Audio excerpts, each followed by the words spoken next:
Hey everybody, just going to take a quick break from the show to get you styled up with Stitch Fix. Shopping's hard. It's hard. With Stitch Fix, you get a stylist, though, who understands your style, your size, your budget, and they do all the shopping for you. Wow. This is excellent. Shopping, I'm telling you, shopping and figure out your style, it's overwhelming. Let somebody help you when it comes to getting dressed. We don't know what we're doing, so we let Stitch Fix help us out. A Stitch Fix stylist there. They know what works on us. We get the prices that make us look really good, and it feels good. You get some confidence boost walking around knowing that you're looking decent here. Oh, yeah. Yeah, we just give the stylist our sizes, style, budget preferences. We order boxes when we want, how we want, no subscription or any of that required. And they send called Just For Me pieces as well. Mm-hmm. Like, maybe you'd like this, and it's awesome. Outfit recommendations, styling tips. You keep what you love, you send back the rest. It's super easy. Yep. You can do it, and we are doing it because it's excellent. Personal styling for everyone. Get started today at stitchfix.com/STM. That's stitchfix.com/STM. Now back to the show. Hey everybody, just going to take a quick break from the show and tell you about Noom. Has Noom helped you? I believe it has. Oh, that's got an app. You can do tracking. It's terrific. It does. Noom builds personal plans that can meet individual needs. That's the thing. Takes into account any dietary restrictions, medical issues, other personal needs. That helps build a plan that works for you. And yes, so I know that you've had your own personalized program here that you've been working on. And it's weight loss This is weight loss results that last. They stick around because you get yourself into a lifestyle change. That's what matters. That's mainly it. You can't just say, I'm going to cut that out for a month and then go back to it. That's not what it is. So I'm glad it's helping you. That's great. And it really does. I like the psychology and biology-based approach here. Yeah. Noom Weight uses psychology. That's why they say losing weight starts with your brain, but it also takes into account your unique biological factors, Jimmy. All of your multitude flora and fauna that goes on inside of you there. Sure. Yeah. Stay focused on what's important to you with Noom's psychology and biology-based approach. Sign up for your trial today at Noom.com, Noom.com here. Based on 3.5-year study of actively engaged Noom users with minimum starting BMI of 25. Individual results may vary. Visit our website for more information. Thumbtack presents the ins and outs of caring for your home. Out. Uncertainty, self-doubt, stressing about not knowing where to start. In. Plans and guides that make it easy to get home projects done. Out. Word art. Sorry, live, laugh, lovers. In. Knowing what to do, when to do it, and who to hire. Start caring for your home with confidence. Download Thumbtack today. This week in Holladay, Utah, the brutal and mysterious murder of a woman goes cold when the only evidence investigators can find are some Legos near the body. But in the end, Legos turn out to have more uses than just building things. Welcome to Small Town Murder.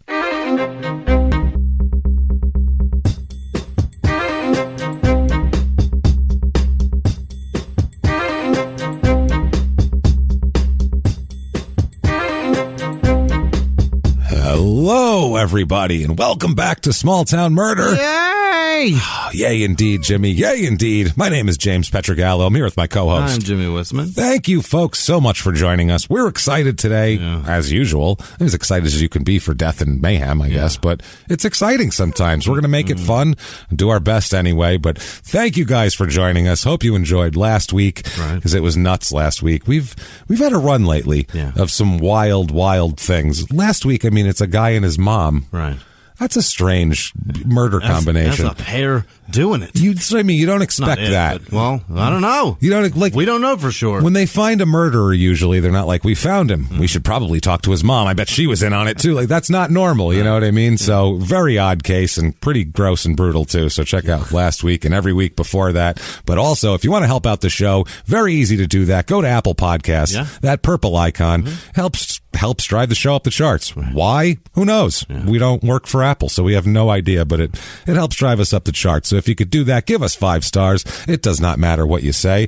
Tell us what you've ever won a trophy for. That works. A Scrabble tournament in the 4th grade. We don't care. Like John Cusack. Say anything. Say anything. Just help us out. It helps out. So do that. Head over to shutupandgivememurder.com. Of course, for all of your small town murder and crime and sports needs. Tons of new merch up there, actually. There's really cool design with looks like those crazy candles. I guess crazy. Those prayer candles people have.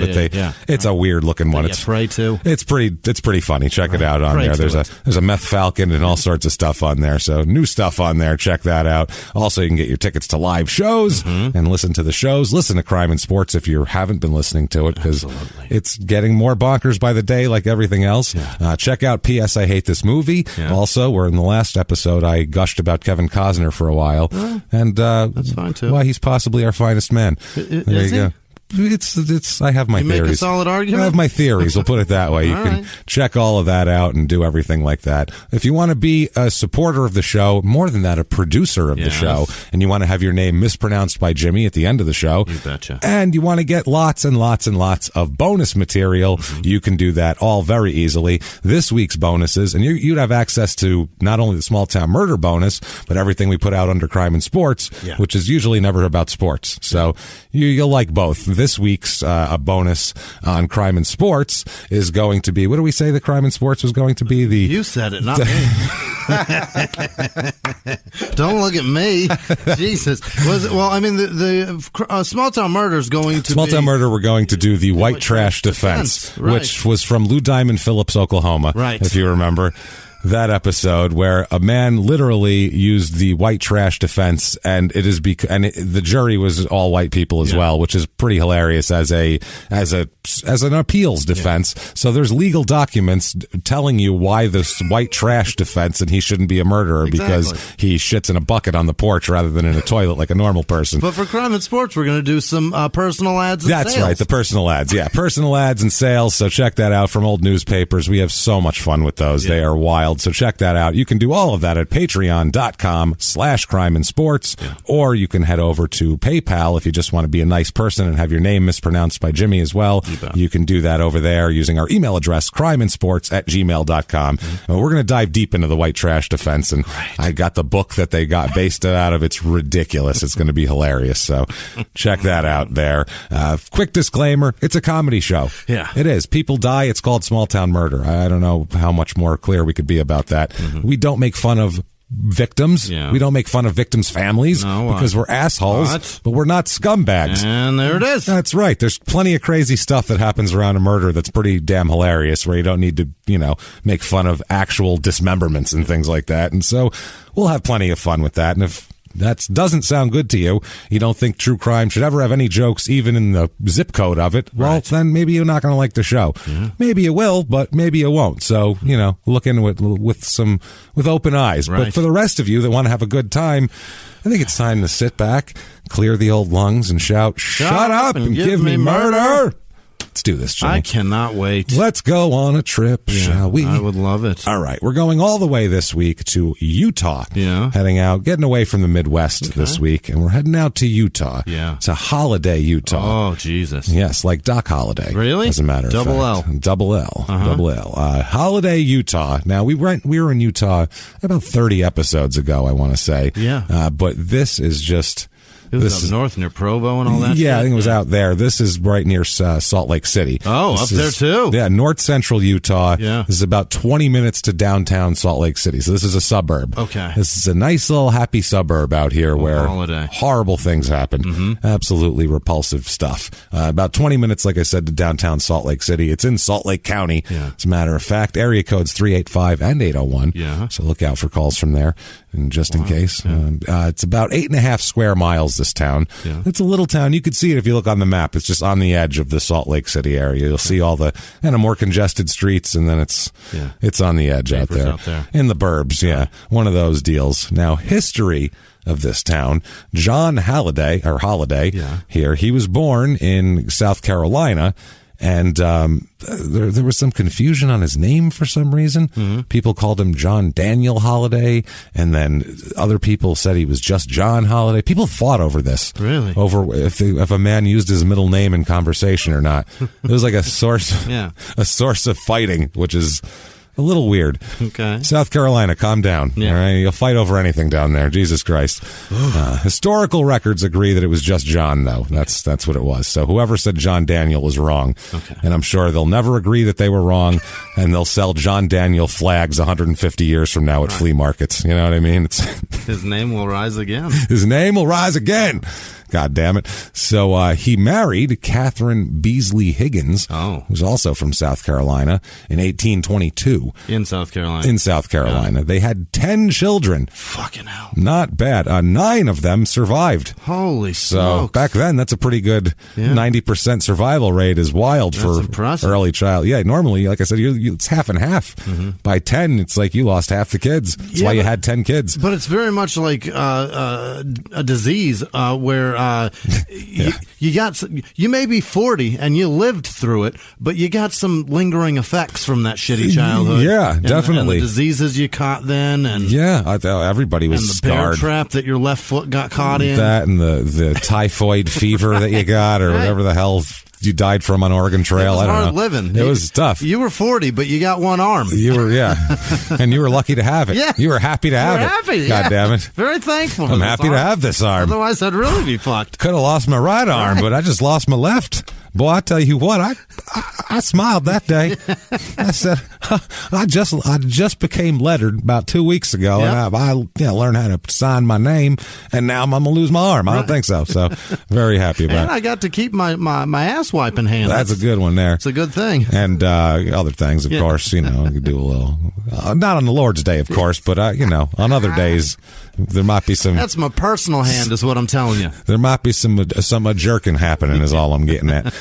No, 10 kids. Yeah, that's like I said, you'd have 10 thinking, 5 will die. Yeah, 50-50. And if 9 survived, you're like, fuck, we have 9. What have I done? Shit. Yeah. Unless you have a giant farm, it's too many kids. So his great-grandfather's name is John also. He's John the Ranger Holladay. Yeah. From Bellefonte, Virginia. Now, the Ranger is also a ancestor of Doc Holliday. Is that right? Yes, he is. So the whole family is. The whole family. This bunch is of Holladays. A bunch of Hollidays. So, and that's spelled differently, though, that Holladay. But that's, I have relatives that spell their name with O's here and an A there, and it doesn't matter. So, so that there's, and also Ben Holladay, who is known as the Stagecoach King, is also in this family. Like he protected the stagecoach, or he robbed them? I think maybe he was like the king of Stagecoach. Had them all, rented them out. He was like the U-Haul guy of the day. He's like, come on down. He's doing commercials. Yeah. Come on down to Stagecoach King. Crazy Stagecoach King. Come on, I got the craziest prices in town. Yeah. You need a stagecoach? Oxen? Axles? Wheels? Other shit they sell on Oregon Trail? You can afford a river? Come on down here to the Stagecoach King. Ben Holladay. I got business cards for the Friendly Indian. Bah. Gotcha. It's a magnet. Right. Look at that. Put it right on your fridge next to your fucking Little Caesars one. The Stagecoach King sounds like the guy that sells the shitty stagecoach. Yeah, it's a discount stagecoach. The one you need a new one in 5 years. Yeah, no credit, no problem. The Stagecoach King. All you need is a job. Right. 47% interest rate at the Stagecoach King. It's made of particle board. Yeah, that's actual wood. Fucking crumbles as you pull it apart, as you pull away. You buy a stagecoach, but it comes in boxes. You've got to put it together. Yeah, here you go. You're like, oh, shit. But it has the tools. And they didn't put the nails in here, these fucking assholes. Jesus Christ. We were going to leave tomorrow. Almost. Going to be here a little while, almost. Fuck it. So in 1847, a group of Mormon pioneers, where they were known as the Mississippi Company, entered the Salt Lake Valley. Among them was John Holladay. Okay. He was in this group. Him and all of his kids there, I guess, decided they were going to be Mormon and go to Utah. Yeah. Wow, imagine getting talked into that shit back then. Jeez. It's hard to talk, I don't know what you would have to do to talk me into any religion, but if somebody, was trying to talk me into Mormonism now, when it's it's pretty mainstream. They have a whole state. Right. You know what I mean? It's pretty mainstream and it's whatever. It's easy to do. I just saw in It's Always Sunny when he had all the representations on the bathroom. Yeah. And they go, the money symbol's for the Jews, isn't it? And Frank goes, well, it's not for the Mormons. Yeah. That was, Always Sunny. It's the only joke that every time I hear Mormon, that's what comes into my head. That's what pops into Danny DeVito. Danny DeVito going, it's not for the Mormons. Not for the Mormons, yeah.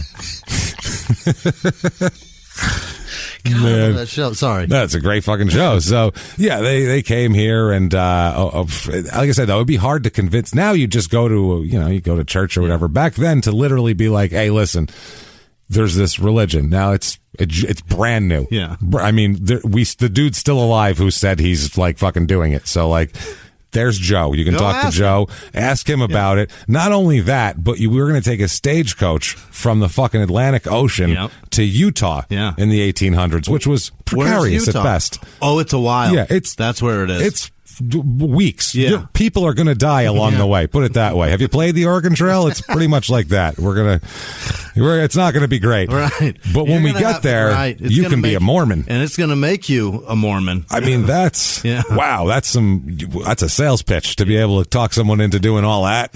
Wow, you're going to be different when we get there. Holy shit. So, they ended up within weeks of their arrival, they discovered a spring-fed stream. Discovered, I'm sure other people had seen it before. Yeah. They called it Spring Creek, near now what's now Kentucky Avenue, it says here. Oh. Now, most of the group returned to the main settlement in Great Salt Lake for the winter, but 2 or 3 people built dugouts along the stream and stayed there.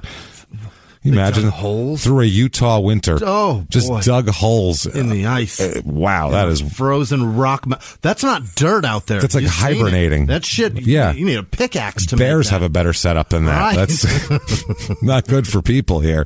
So in the spring, there's a lot of springs and ponds and grasses and flowers around here. So people. People thought it was pretty. Beautiful. They wanted to be there. It is. It's nice. Utah's pretty. It's a pretty state. So John Holladay was eventually named branch president of the Church of Latter-day Saints here, Church of Jesus Christ of Latter-day Saints, and the village took it upon itself to name it. They named it Hollidaysburg at first, and then they just dropped the burg part. Hollidaysburg. 2 words. Really? 2 words. Hollidaysburg. Wow. Not even 1 word. So it's they just heard about Pittsburgh. They've never been there. It's his burg this time. Instead of whatever. They've never seen a sign. Now, Holladay is the oldest continuously inhabited settlement in Utah because Salt Lake City was abandoned in 1857 when an army occupied it. So it's the oldest continuously inhabited place in Utah, this town. Yeah, that continuous part is the part that makes it matter. That's what makes it matter, yeah. So in the 1960s, the Cottonwood Mall was constructed in Holladay, being Utah's first enclosed shopping mall. And, of course, it closed down in 2007 because... malls are dying. Yeah. So there's some reviews of this town. In the housing crisis. Yeah, right, 2007. It was like, that's it. Economy crashed. We're done. There was a bunch of whatever sales product kings in there at that time. That's the Stagecoach King. He made it all the way till then. He made it through the Depression. He made it through everything. Couldn't take the 08 crash, man. It just killed him. So reviews of this town, they're all like complimentary but snarky in a way. Really? Like very much like passive aggressive. Oh, like it's fucking hilarious. I've never seen everybody here is passive aggressive. Here's one that's 3 stars. So average. Quote, I enjoy that Holladay is close to the mountains and is generally a safe place to live. I do not like that the city has poor bicycle infrastructure and a general lack of sidewalks and accessibility. Poor bicycle infrastructure?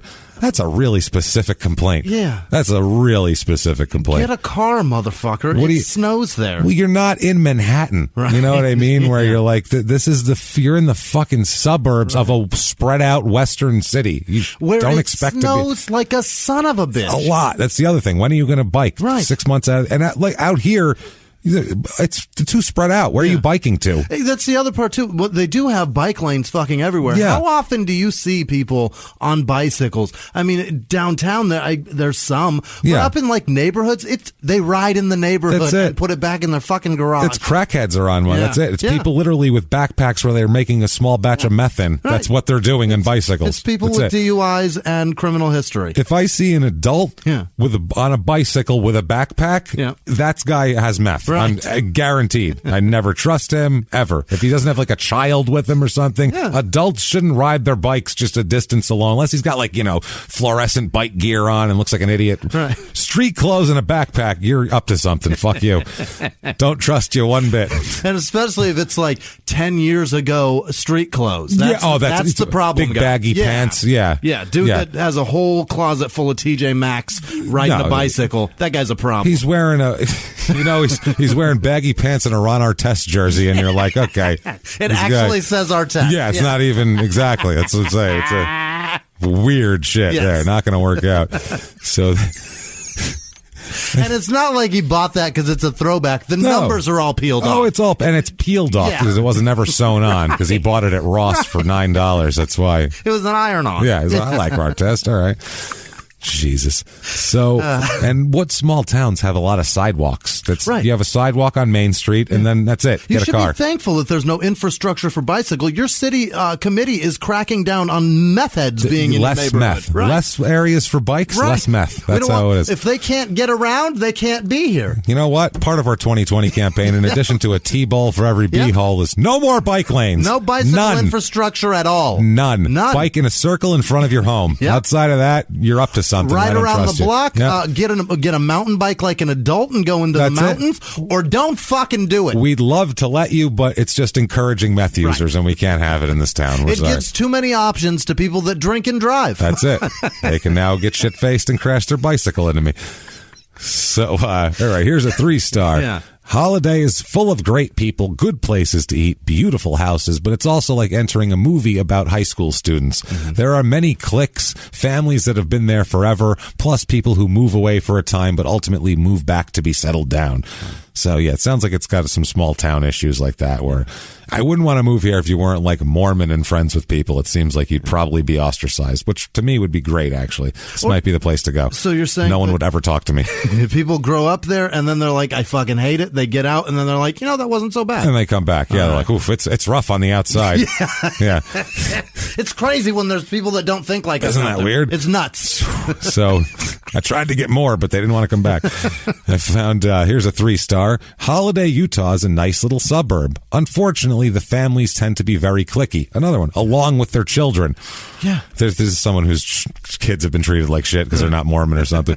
More so towards Olympus Junior High and Olympus High School. Oh boy, where most kids have a hard time with friends, or your kids have a hard time with friends. Right. There's a lot to do in the city and lots of places to go eat or hang out. Its location is near a lot of Utah attractions, but the kids are shit. Right. Again, shitty kids and parents here. Bullying ass Mormons. Yeah. Here's one. This person doesn't like this place at all. This is a no-star here. None. Quote, about the only good thing to say is that natural disasters tend to be infrequent. Wow, but you know what? That's looking for something positive, really, because it would take a while to find that. The positive thing is when you wake up in the morning, your house is probably still there. Maybe. You're probably still alive. And then it says mostly floods and earthquakes with the occasional tornado. That sounds like they're more natural disasters than you should probably be used to. It's mighty hot in the summer and impenetrably snowy at times in the winter. It's impenetrably. Unutilized. Mighty hot. Underutilized mighty right there. That's beautiful. It's mighty hot in the summer, boy, and impenetrably snow. Because he sounds like an old-time, like peanut farmer in one word, and then later on in the sentence he puts impenetrably in it, which is interesting. So, yeah, occasional tornado. Any tornadoes are too many tornadoes. And here's another one here. This person's just full of shit. This is a review from 2014. Mm-hmm. New Year's Eve, by the way. So I feel like he got home and was like, I got to write a review of this town. New Year's Eve. 2014. Not a big party scene guy, but the microbreweries around Salt Lake City are excellent. Yeah. No, they're not. He just got home from them. He just got home drinking 1.4% beer, and he was like, that was great. So this town here, for some reason, it really spiked between 2000 and 2010 in terms of population. Right now, there is 30,793 people here, which is up 111% since 2000. Banging. There was only 14,000 people here in 2000. That's wild. Yeah, and when our crime happened, it was a little less than that even. So it's definitely a different. Growing up, it's grown a lot since then. It was a much kind of smaller little hamlet back then. Here, female population and male are about normal. Age is about normal. It's 38 is the median age. Thing here is, as we always find in Utah, married population much higher. It's 61%. Normally it's about 50-50. Lower divorce rate, less people that have never been married, less people that are single, not a lot of single people with kids, that sort of shit. They're Mormons. It's Utah. That's what it is. So, race of this town. Jimmy, guess? Yeah. Oh boy, I could tell you. It's Polynesian. It's olive oil mayonnaise. Is what it is. We had 90% white. We're going to find here. Whoa, 90% white, 1.3% black. So a couple of black people. That's about as high a population as we do, and to have 90% of that. 90% is that's heavy. I mean, we've said in Utah though they can hide in the snow, so they're very excited about that. It's the camouflage, and they pop out and go, "Have you heard the good word?" And you're like, what happened? That white dress shirt on with a little name tag. Yeah. Oh no, it's 2% Asian and 5.7% Hispanic. So pretty fucking white, you can say here. Religion in Holladay, normally it's 50-50. Right. Here it is 76% of the people here are religious. Oh, it is, and it's 61% of the people here are Mormon. So it is. Oh boy, it's very Mormon. I'll bet that's a pretty close stat across the entire state there. Oh yeah. It's about that, about 60% Mormon. I think I'm not sure, but I think that's the count there. 0.1% Jewish, so that's not happening. 0.5% Islam. Right. It's just Mormon. So this town in Salt Lake County, last presidential election, they did. This is the interesting one in Utah. 41% Democrat, 32% Republican, really, and 26% Independent. That is because they ran like a moral candidate in Utah, and he got on the ballot there. Unemployment rate here is super low. This was beginning of the year, 2.8% it was, which is like economically not good. It's so low. Like it's the bad things will start happening of shortages of workers and shit. So the median household income though is high. Normally it's about 57,000. Here it is 81,409. And there's a lot of people with a lot of money here. 3 times the amount of people make $200,000 or more here. Really? Than normal. Yeah. 43% of the people here make over $100,000 a year. Awesome. So it's good in terms of a place to make some cash. Overall, the cost of living, we talk about 100 being regular average. Here it's 135. So a little bit high on the cost of living, I would say. And but they're killing it in terms of money. Yeah, but the housing though makes it like not as great here. Housing is at $222. Holy shit. So the median home cost here is $513,100, which is really expensive. I don't even know what that looks like. It's if you make $100,000 a year, that's a tough stretch. So you're thinking you're doing great, but if you want to buy a 3-bedroom house, it's good luck. For $500,000. It's tough. And you know what? If you're considering it, we have you covered with the Holladay, Utah Real Estate Report.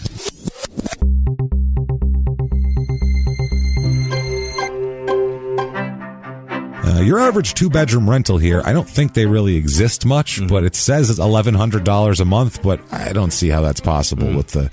Like I said, I don't think that might be for like a shed or something. Okay. I found a 4-bedroom, 2-bath, 2,690 square feet. All the houses have at least 4 bedrooms because people have a lot of kids there. That's a lot of square footage. It's decent, not great, not updated, not amazing, nothing like that. $449,900. My Christ. That is way too expensive for that house. I found a 4-bedroom, 4-bath, T-bowl for every B-hole. That's good. 3,266 square feet. It's a nice house, clean and neat, like the rest of Utah. Right. It fits right in. It's just clean. $719,000 though for that. Holy shit. Which is too much. That's unbelievable. It's so much. Then I found another 5-bedroom, 6-bath. This is if you want to stretch out. You're an extra b-hole. You're head of the church here. Yeah, you can invite an extra b-hole over. 5,339 square feet. So nice house. Beautiful. Looks like Mormon Tony Soprano would live there. Okay. Like it looks like Tony Soprano's house. $1,650,000 though. $1 million and then another giant and nice then another house. Right? Yeah, $1 million house and another house. $1 million and a mortgage. Enjoy. Fuck that. Holy mother of fuck. No, dude, it's so expensive here. That's unbelievable. This is the pricey suburb. This is, I guess, their Scottsdale. Really? I don't know, dude. It's expensive. That's ridiculous. Live there. No, I can't afford to fucking live there. The fuck out. I'd live in a shitty 2-bedroom shed somewhere for the rental price on a stretch. So, things to do here, of course. The Holladay. Nothing. You got your cash poor. Yeah, you got all stand house. In a field and pray. Look at the mountains. Prayer. You got no fucking money. Yeah, nothing. They're pretty, aren't they? All right, go back in the house, kids. Don't waste it. I got to get back to work and pay for this. I spent $800,000 on it. Don't waste it. Just go sit in there and get my money's worth. I found the Holladay Music Fest here, of course. Holladay Arts is pleased to present the concert here. Grab a chair or a blanket and join us for an evening of 9 performances from amateur musicians. Yeah. And do this sober. Amateur musicians. Yes, sober, too. We need you because the audience is the judge. Oh, God, help us all. Audience judging an open mic of music? Of bands. Oh, my. We'll be awarding cash prizes for first, second, and third places based on how loudly you hoot and holler. Oh, no. Fuck my life. Wow. The performers this night, though, let's find out. Stubble and Rye. Yeah. I don't know if that's 2 people. It is, and it's their real names because Mormons love stupid fucking names. Yes, this is Johnny Stubble and I'm Bill Rye. Or if no, that's their first name. He's got stubble and he likes rye. I don't know what it is. Bill Finch. Okay. Yeah. Paul Eggleston will be there. Okay. Hadley Nelson. Nope. The Cage Huggert Project. I'm interested. It's a cage with a K, by the way. I'm out. How about Luke Hopkins? Nope. Well, the Cage Huggert Project sounds like there's people in it. Yeah. These guys all sound like they're going to show up with an acoustic guitar and fucking make me go to the concession stand. Anthony Reed's, like Possessive. Like Anthony Reed's. He owns something, but he won't tell us what, apparently. Is it Reed's like R-E-E? R-E-E-D apostrophe S. Oh. That's what I mean. But he doesn't tell us what he owns. He doesn't know. He does not sure.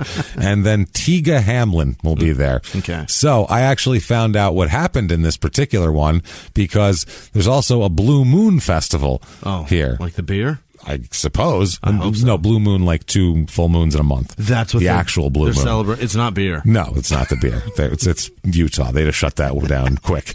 So it's from Colorado. They tell them go fuck themselves. Yeah, it will actually be when there's a blue moon in 2015 when this is from, what I found here. Live music will be performed by Imagine, the amazing Beatles tribute band, and by local favorites, the Saliva Sisters. That sounds disgusting. I don't know. They sound or great hot, to either me. one. You can't, as I said, thought about it like either great or disgusting. I don't know which one yet. I'm listening. We'll have to hear a couple of chords and we'll fucking reserve judgment because that could be okay. So in that year's show, they had the Charlie Jenkins Band here. Okay. Then they had 1520 Arts. Okay. Which is a non-profit for hip-hop arts group. Oh, boy. And they are the B-Boy Federation. So I think it's a bunch of breakdancers. I don't think it's to do with music. And then the Cage Huggert Project will be there. Again. Found them again. This Utah high school band was the winner of Holladay Fest 2019. And see? Look at that. They crushed it. And regional champions in Salt Lake Community College's Battle of the Bands. Young and talented, they bring enthusiastic energy to the forefront and get crowds engaged. Look at them. That is a white child. What is that? That's a Mormon kid playing the saxophone, Jimmy. It's just a bunch of missionaries. I'm sorry. No Mormons playing the sax. I don't know if that's discriminatory, but it's like the Irish shouldn't pick up a basketball. So, sorry. Larry Bird wasn't Irish, no matter how much you want him to be, Boston. I apologize for that. It's bananas. Mormons shouldn't be allowed to play the sax. They won. Lack of soul. They probably won because there's a bunch of people playing. Bunch of whereas friends. Everybody else was one dude. Or a dude and his friend. Yeah. Back me up, man. They brought their college friends there. They all figured something out. Lack of soul, man. Maybe the magic underwear blocks it from coming out. Maybe that's all it is. Yeah. Crime rate in this town. What we're interested in here. Those are Mormon murder pants, by the way. They Overalls are everywhere else. Those are underalls. Underalls. Those are perfect. They're all the same. Everyone's got them. Yeah. Crime rate, property crime is about 1/3 under the national average. So about 2/3 of the national average. So pretty low. But violent crime, murder, rape, robbery, and assault, the Mount Rushmore of crime, is about 1/3 of the national average. So real fucking low, we'll say here. Very, very low. That said, let's talk about a horrible murder. Somebody didn't get. Hey everybody, just going to take a quick break from the show to tell you about the safest sponsor ever, Simply Safe. Absolutely, these people will keep you safe. It's amazing. You know that every 26 seconds a burglary takes place in the United States, according to the FBI. That means that by the time this podcast is over, dozens and dozens of homes will have been targeted, ransacked, God knows what happens here. So protect your home before it's too late with Simply Safe proactive security system. Simply Safe helps stop threats before they even have a chance to break in. Named Best Home Security System by U.S. News and World Report 5 years in a row. And by us for about the last 8 years as well. If you trust us, believe me, you want Simply Safe. So visit simplysafe.com/small to claim 50% off a new system with professional monitoring plan and your first month free. That's simplysafe.com/small. There's no safe like Simply Safe. Now back to the show. This show, Small Town Murder, is brought to you by BetterHelp. Get yourself some therapy, everybody. Honestly, here. We often hear about, red flags that you should avoid. Hey, that's a lot of a thing. It's become a real phrase now, real cliche.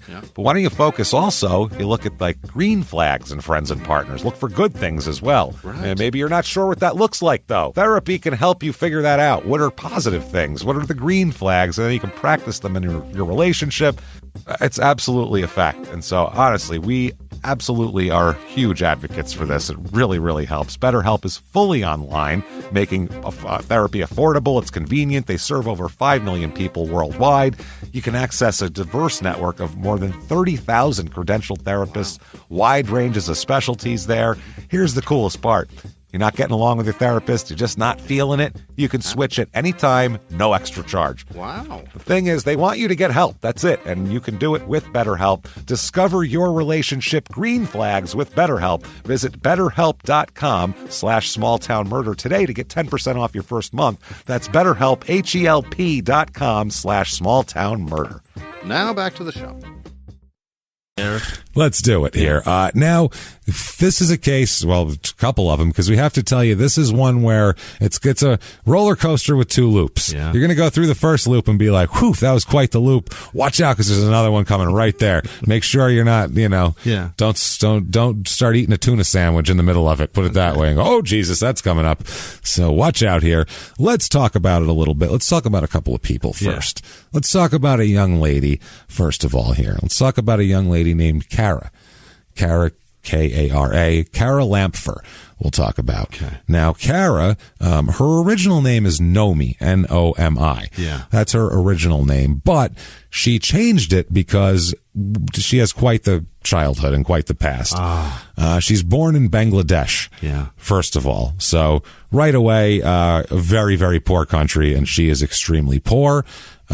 She basically grew up in a very abusive home in Bangladesh, where that was considered fine at the time. Like Bangladeshi natives, or was this like where she grew up? Yeah, this isn't like an Air Force. No. She's a native Bangladeshi woman, and so that's just what their culture family. I mean, it's about beating each other. It was a rural area, and it wasn't. I'm not going to talk about the Bangladeshi culture as a whole, but it was a rural area, and and especially she was born in 1971-ish. Mm-hmm. We don't know because there's some age questions with her, but she whether she was.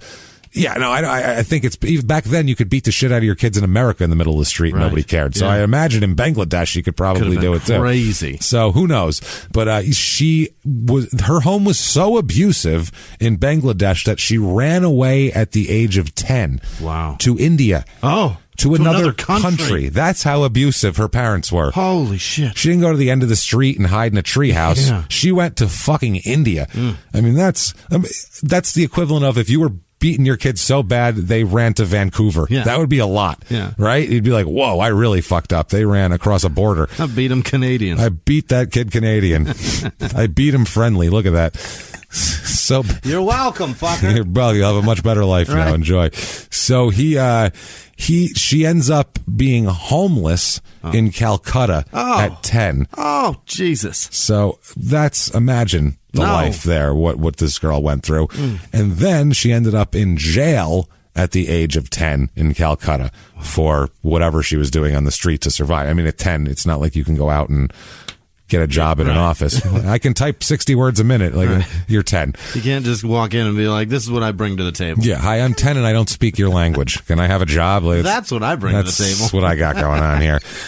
So I'm 10. I don't have whatever immigration paperwork is required, but I would love to be here. This sounds great, right? That's what I do. This is good. So goes from being in a Calcutta jail to being put up for, somehow she ends up for adoption.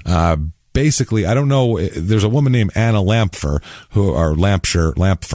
who is turns out to be her adoptive mother. She's a social worker in Salt Lake City. So I don't know if because she's a social worker, has access to knowing about some sort of network whatever the MLS is for adoptive children. There's some sort of an Amber Alert for there's a 10-year-old in a Calcutta jail and new one on the market. New one on the market. I don't know how it works, but. It's your parameters. She found one, She's doing a little search parameter. Oh, there's one. 10? Perfect. Right. Just what I'm looking for. Oh, boy, she's so abused she ran to Calcutta. This is what I'm looking for. But no, that's a nice woman who wants to take in a 10-year-old who's had a... People are worried when they adopt kids that they don't know, like if they adopt an older kid, a kid could be 5 and they're like, well, I don't know what he's been through. And they've seen Dexter and they're like, oh, Jesus, who knows? At 10, At 10? Oh. That shit is, especially what they've been through. Yeah. Horrible abuse in a Calcutta prison and fucking living on the streets. Right. That kid has got my 10-year-old's been spoiled and she's a bitch. That's what I'm saying. Yeah. I'm terrified of her. Treated her great. Right. And she's still an asshole. She'll murder me. She yells at you. Like she's your fucking parole officer. Right. Jimmy Whisman. Pee in this cup, Jimmy Whisman. And I've been nice to her. Pee in it, Jimmy. Fed her every meal. God damn it. You're on something. She's got soap and toothpaste and shit. Yeah, she's not homeless. So this woman decides she's going to adopt young Nomi and fly her to Salt Lake City where she becomes Kara. That's an expensive flight. That's Bangladesh to Salt Lake. Right. That's not a nonstop too. There's going to be a few stops in there. You're going to stop all over the place. You got to refuel that thing. There's a plane where you're going to be sitting with like chickens and shit at some point, like a goat and a chicken and to get you to the real plane. Yeah, you're sitting on like a crate with the chicken running. All your Amazon boxes. Yeah. Oh, Jesus. Oh, this is my adopted mother. This is for her. I'll just take it with me. I'll put it in my backpack and just take it with me. I'm sure whatever's in it'll be useful. It's fine. It's probably what is it? Bluetooth. It's something. It's those things that go on the end of corn. What's corn? She's gonna be jacked about these. I'm sure. Okay. Well, do they at least look like corn? Okay, I hope good. So, I don't like the ones that don't. It should look like a corn on the cob. When you put it in the ends of corn. Fixes it, rounds it off. It makes it much better for me. Sarah bought corn a while back and I wouldn't eat it because we didn't have corn holder things. I'm like, I don't want them without the corn holders. You take a fork and you jam it in the cob and you cut the shit off. What I ended up doing is jamming a fork in each end of it and eating it like that. Same way. But that was only for that day because the next day I had corn holder things. So I ordered them on Amazon. These will be here tomorrow. They were here the next fucking day. It's like, boom, take that. Like $4. I have like 40 of these things now. It's awesome. So flew them here with chickens. Yeah, and children. Right. And abused Bangladeshi children. So this poor young girl here is taken here, and when she gets here right away her mom notices that she's got some problems. I mean, she doesn't come in and everything's happy and right. How can it be? Yeah. She's got issues that haven't been worked out. Even if she feels safe, she's so far from home. So far from home, this is culture shock like nothing. Dude, I couldn't move to Utah. No. The culture shock for me would be overwhelming. You moving to Utah, 600 miles away, and it's right there. Right. It's like a fucking state. It's literally sort of connected by the corner to this state. Like we could. It's an hour 20 flight. It's super fast. I could never live. And no, if it's a nice place and people are nice there and everything, but it's just too different for me. Like I couldn't live there. So can't imagine if you came from Bangladesh and Calcutta, how fucking different it would be. Yeah. First of all, what is it? 97% of the state is blonde, which is a right away. You're going to stand out if you're, 1981 and you're from Bangladesh. Right. In 81, the Mormon Church just started saying, like the year before or 2 years before, that black people weren't evil, weren't being punished with pigment for their, being cursed. Yeah, that's like they just finally were like, no, we would like them to. Oh, they can tithe too? They're okay. Oh shit, black people are getting better jobs now. Look at this. Look at this. You know what? They're not so bad. When did the Jazz get there? That's what I would like to know. When did the basketball team? As soon as the basketball team got there, they're like, it's not so fucking bad. Karl Malone's making like $8 million a year. We could get, People seem to like it when he puts his hand behind his head and puts a ball through the hoop. That's all I'm saying. I kind of dig it. Kara's mom said, quote, when I got her here, she was obviously a very angry kid. She had lived on the streets and she was very independent and didn't take instruction well. Yeah, because she's used to living on her own on the streets at 10. So apparently she had some problems legally in the juvenile system for shoplifting and small items from stores, candy and makeup and shit like that. And that's how you do it over there. That's what it is. And there's a lot of kids here that have plenty that do shit like that. So they're just lashing out. But for her, A, it's how she was used to living, and B, she's also trying to exert her independence as well. So she gets kind of, in trouble here and there. And then when she's 15, she kind of gets in more trouble, not at the time, but she meets a boy here who's about 4 years older than her. Dirty dancing trouble? Kind of, yeah. Well, no, not like that. Okay. No, not need Jerry Orbach to come and fucking bring your little black bag trouble. We don't need that. None of that shit. Right. So, they meet at a mall. She meets a boy who's like 19 when she's 15 at the mall in Salt Lake, and they become an instant item. Instant item here. The mother calls it, quote, some enchanted evening syndrome. Like she met this boy and was instantly just in love and taken over by him, basically. Well, if they're touching, the law calls it illegal. Yeah, 19 and 15. That's terrible. That sounds terrible, but I don't know. There you could probably marry a 15-year-old. I'm not sure. I don't know. Well, I don't know if it's Alabama or not. I don't think so. They probably want you to be 18, I think. They do. There they value education. You probably have to get out of school first. Yeah, I think and then you got to get out of mission. school first, and then within 6 months, they require an ultrasound. They need to do that. See how that works. The standard hymen check. They do that at roadblocks there. Cops do that on the side of the road. At like 2 a.m. Registration in hymen? It's a standard registration and hymen check, ma'am. I don't understand the problem. Is this a field sobriety? No. Get out and bend over. Snap. What? For Christ's sake. I know you haven't been drinking. The beer's 1.2%. Right. You'd be pissing right now if you were drunk because you'd have had drank so much of it you'd have ran from the car to pee. So I assume you're not drunk. We've made it chemically impossible for you to get drunk. It's pretty cool. So get out and bend over. Yeah. Let's go. Want to see if there's a screen in there. Let's see what's going on there. I want to see what you got going on. Let's make sure the lock's on the screen door. That's all we're saying. I want to see the mucus screen. Let's make sure the latch is still a little attached. So, all right, now that we've said a bunch of disgusting things. Right. Well, I don't know. We're sort of just making fun of it. The church is rather insensitive to women, so it's not us saying it. So, you know what? That's not offensive. Unless you're a Mormon church official, and then feel free to be offended by it and contact us, and we'll tell you to eat dicks. And go ahead and also contact us if you've actually done a hymen check. Please, God, no. Oh, God, no. We don't. Don't. That's just too depressing. I don't want to know about it. I want to know who you are, and I'm sending the police to you. Right, to help you. So the boy she meets is John Edward Sansing, Sansing, Sansing. He is born in 1967, so February of 67. He's about 4 years older than her. Ish, because we don't know her exact age. She could be a couple years older than she says she is. Okay. We're not positive because apparently the records in rural Bangladesh for births in the 60s and early 70s weren't terrific. Probably classified under dodgy. Yeah. Now, Sansing here, John, he is known as a kid. His nickname is Cotton Top. Oh, boy. His parents call him. He's a very light, kind of gingery kind of dude. That kind of cat. He's a little guy. He's about 5'6", She's about 5 foot tall, thin and little, and he's about 5'6". So they're breeding downward. It's a cute little couple. It's a cute little tiny couple here. So his early years here, he's had some issues as well. His early years were spent in Alabama. Okay. So he went from Alabama to Utah. Yep. So he only knows religious fundamentalism. He knows nothing else in his fucking world here. It's the only thing he's ever been exposed to. Fire and brimstone or potato salad on Sunday. That's it, with no salt. Right. Potato salad, and don't forget the fucking salt and pepper, because you're going to need it, pal. Well, your mom and dad fight sober later. That's it. Yeah. Sober fighting. That's ugly. No excuses, right? Even. Nothing.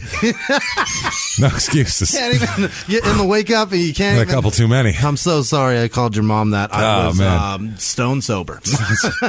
You watch like 90 Day Fiance. Most of the arguments, like the next day, they're like, I had a couple too many to drink, and I got carried away. And they're like, that's understandable. Me too. And it got out of hand. Right. Like, if you're this stone sober, there's no excuses. You just wake up, open your eyes, and look at each other like, I still feel exactly the same, because I wasn't fucked up at all when I thought about it the first time. So it just never goes away. And I can't even have coffee to try to perk this day God up. damn it. I think they allow caffeine now. I thought they did. Oh? I thought they did. I don't know. I've never heard that. Sworn they adjust. Really? They'll adjust to whatever the climate they're like is. caffeine. They're like, Starbucks is fucking great. What are you talking about? We love Starbucks. What? Pepsi Cola is crushing because of them, right? Not because of them, but I think it's based out of there. Invested by? Yeah, because it's based there. They have some of the base, and then in New York too. And I'm just saying, if a church has interest in your product selling, I don't know if that's true. I don't know if it's true or not, though. Okay. But I know they expanded there, and the church has been kind of okay with it. I think Pepsi might have tithed a bit. So now John here, Sanzing, his parents were divorced. His mother stayed in Alabama, and his father moved to Salt Lake City. Yeah. And he's like, shit, who do you want to live with? Fucking neither. Neither of you. Christ, can somebody move somewhere normal? Do you have an aunt in at least Florida? Somewhere, yeah. Just move to Atlanta or something. Right. I'll stay in the South. So a relative said, quote, she finally gave up on him and shipped him out to his father in 1984. He was a thief and a drug addict, and even at that time, she couldn't keep him out of juvenile detention. She was hoping that she could get him away from his criminal behavior with his dad in Utah, but that didn't happen. I'd like to know what they call a fucking drug addict, though. That's what I mean. 16.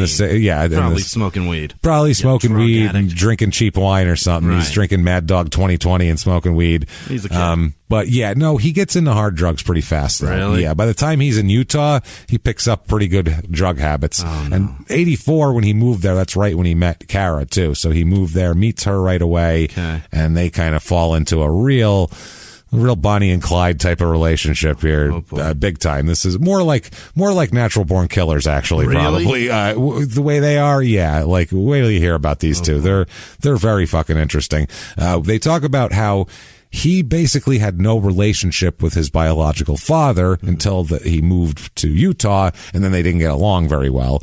He drops out of high school, had shitty grades, which we see a lot here, and he's had problems and everything too, so maybe high school isn't his major concern, as we've all known kids like that.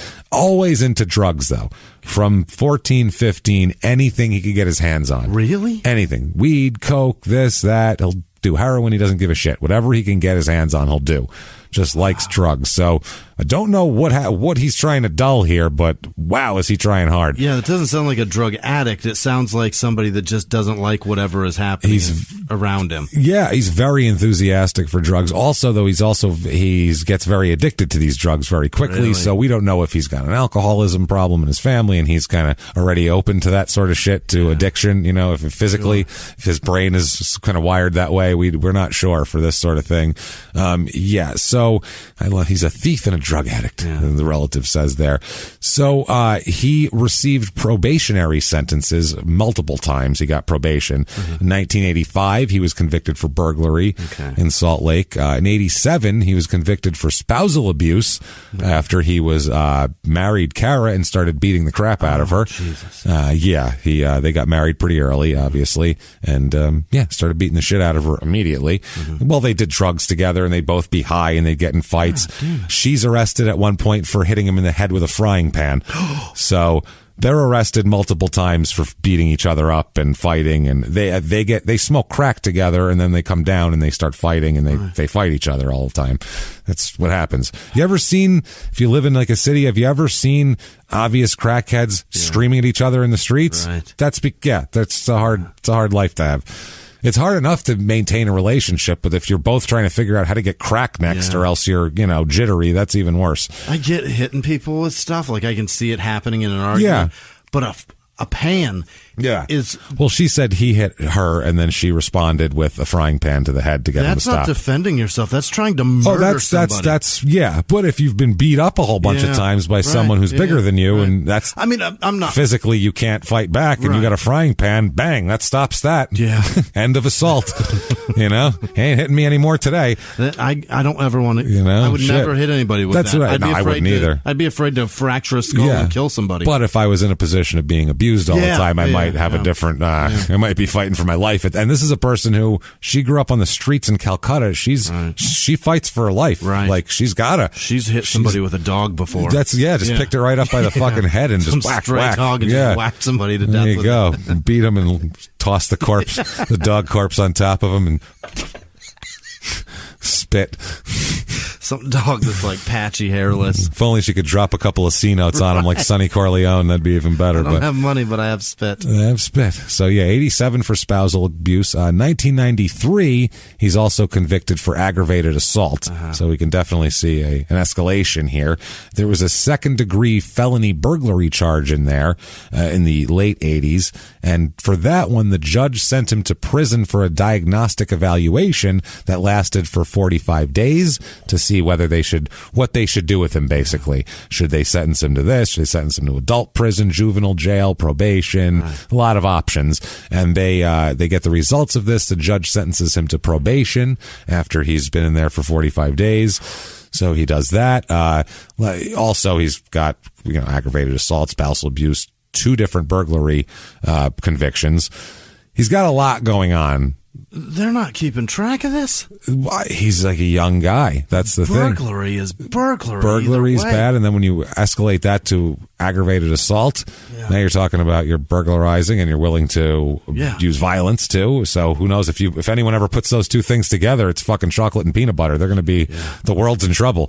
It's violence and burglary go together well for people who don't give a shit about anything. The guy that Komisarjevsky from the Cheshire murders, he did that shit. Yeah. Where he was just burglarizing, then he started hitting that's people, how a lot of people all of a sudden, he was like, that's easier. Dead. Yeah, he was like, well, that's easier. I don't have to make sure they're not home now. I can just hit them. Well, fuck, I'll just kill them. That's the escalation here. So it's weird, man. Kara's sister says that her adoptive sister, who knows her very well and talked to her a lot and everything, she says that she was kind of open for a violent, controlling person. That's kind of in her culture. That's what she grew up kind of seeing in her family, and that was kind of the thing. Her sister says, quote, and this is not me saying it, this is her sister talking to her about it, so someone who knows something.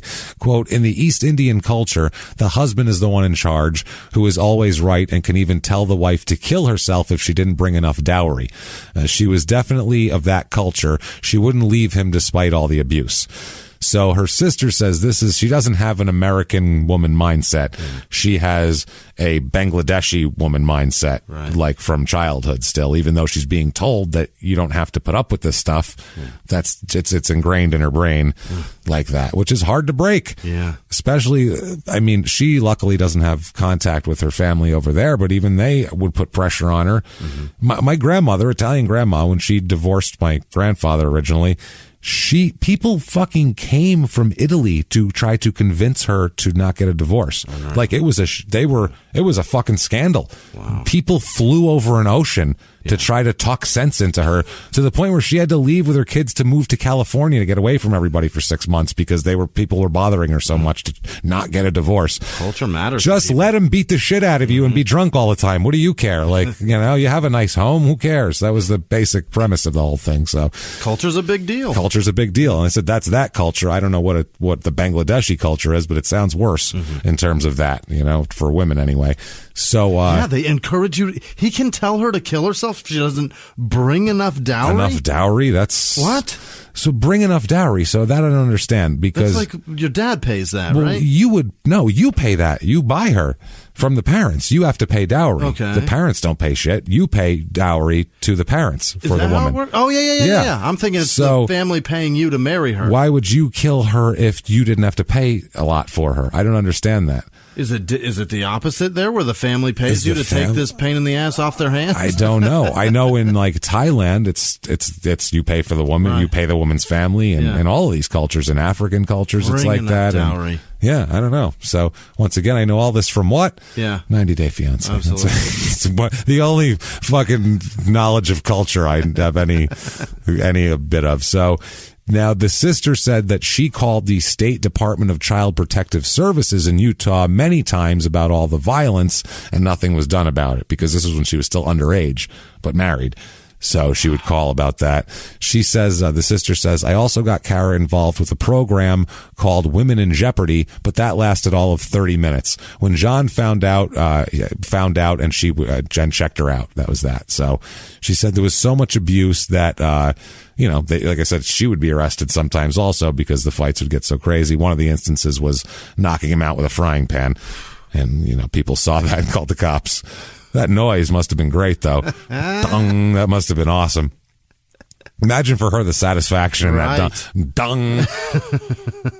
Okay. Was it cast iron, or was it like a plastic rubber handle? You know what I mean? Well, some sort of shitty... A cast iron's good because it's big, but she'd have a hard time swinging that thing. She's so little. You want like one of those like Teflon ones that you can fucking whip fast. You could be like, you could fucking crush somebody with one of those. Fuck. It's kind of like they say when you hit somebody with a baseball bat. If you're defensive, you want to hit them with the handle end, because you can whip it harder. Okay. You don't want to, and it's denser. Well, you don't have to take such a big swing. Right. If you have like something that you wanted to bash with it, obviously the best way is to hold it by the handle. Right. But if you're worried about, somebody attacking you, the best way is to be able to have most control over it. Yeah. So it's like choking up on it the opposite way. And it's got like a little ball at the end. Yeah. Fuck, man, that seems like it would hurt. It would hurt. And then you can flip it around. Hell yeah. Whatever. These are the things you're taught as a child. Where I'm from. So... now, in the mid-1980s here, 1986 to be exact, Kara was pregnant with their first child. She's 16, which is why they got married, which is why she was allowed to marry him, because she's already pregnant anyway. And they moved in with her sister. Okay. I guess they didn't want to live with the parents. The other sister says, quote, he stole my sister's purse from the kitchen table, and they went around the city taking money from ATMs. I had a friend who was his social worker, and she told me that he should have been locked up way back then. Wow. So, as kids... With 21? He's like... With a 16-year-old... In America, wife, that's called a loser. That's a loser. A 16-year-old pregnant wife. Right. And he's stealing from that woman's sister, who's letting them stay there to go take money out of ATMs. This is some trashy shit right here. This guy is pure trash. Now... He ended up having a series of jobs where he would always get fired for stealing from his employers, basically. And Kara would get fired too, because he would make her steal from her employers as well. So they went through tons of jobs where they got fired for stealing from the register and shit like that, because they're just short-sighted, and they're on drugs, both of them. They're into drugs, so they need cash. That's the cash now will fix everything, and we'll worry about the consequences later. Right. That's it. Like what's his name said here this week on Crime and Sports. Like Michael Doak said, the past is the past, the future is the future, the present. What is it? Well, if the past is the past, the future isn't here yet, and the present is linguine and clam sauce. Well, you know what I'm saying? Past is the past, the future's not here yet, and there's still about $40 in that cash register. About 40, Take it. I still got a couple of crack rocks to smoke, so this is good. Smoking Utah crack. Oh boy. What do you think Utah crack? Is it watered down like the beer? Can you imagine? Extra stepped on. Yeah. It's 3.2% cocaine. Yeah, it's 9. I was going to say it's 96.8 fucking baking soda. 96.8% baking soda. Great. Look at this. I mean, the Coke, they have Coke, but you got to sniff like fucking 3 8-balls to really get a buzz. I got to tell you. Eventually, you get it past the blood that's streaming out. Just from all the snorting you're doing. It eventually coagulates the blood. And then you're all better. And then you're stoned. Yeah, you fuck up after that, you know, and you're also clotted. So you're fine. Jesus Christ. So February 1991, this is in Holladay, Utah. There's a woman named Lucille Minor Johnson, and she is 78 years old. Oh. And she's a tiny little lady. She's 4'11", 122 pounds. That's a little tiny old lady, 78 years old. She's a little tiny church lady. Yeah. And this is what you just picture of her. She's the sweetest looking old lady there is. Big smile. Yeah. Looks like she just wants to help people. Right. One of those people. She's born in 1912. Oh, boy. In Eureka, Utah. She's seen it all. She's seen it all, yeah. She married a guy named Howard Johnson. Is it? And supported him while he built a chain of hotels. No, he didn't. It's just Howard D. Johnson is his name. That started out as the family destination around America. And has now dwindled down to the truck stop. Dwindled down to a truck stop with 4 flavors of ice cream rather than... Before they were known for having like 60 flavors of ice cream and all this shit. Nope, no, it's a piece of shit. So she married him on August 23rd, 1933. Good Lord. Married in 1933. Think about that shit. I can't. The Depression is still lingering on. That is wild. It's impossible for me. That's crazy. She was a graduate of the LDS Business College and a former member of the Exchangettes, the Salt Lake Exchange Club. A connoisseur of cardigans. Oh, you know, she was sweaters. Yeah. This is my sweater closet, Beautiful dear. Ones. No, the sweater closet, I said, not the regular clothes closet. So she was also president, late in her life here at 78, president of the Southern Utah Broadcasting company, which had a couple of different radio stations, and president of the Investment Center, which was a family investment real estate group. She's done well. She's done well for herself. She's a very prominent, active member of the LDS Church. She is big in the Relief Society and all of this shit. She loves to help people. She's big into charity, big into the church. She just kind of dedicates her older life to that. Nice lady, this Lucille. Her husband, Howard here, he dies on August 5th, 1989. Yeah. So, you know, he dies here. He was in his, I think he was in his late 70s also.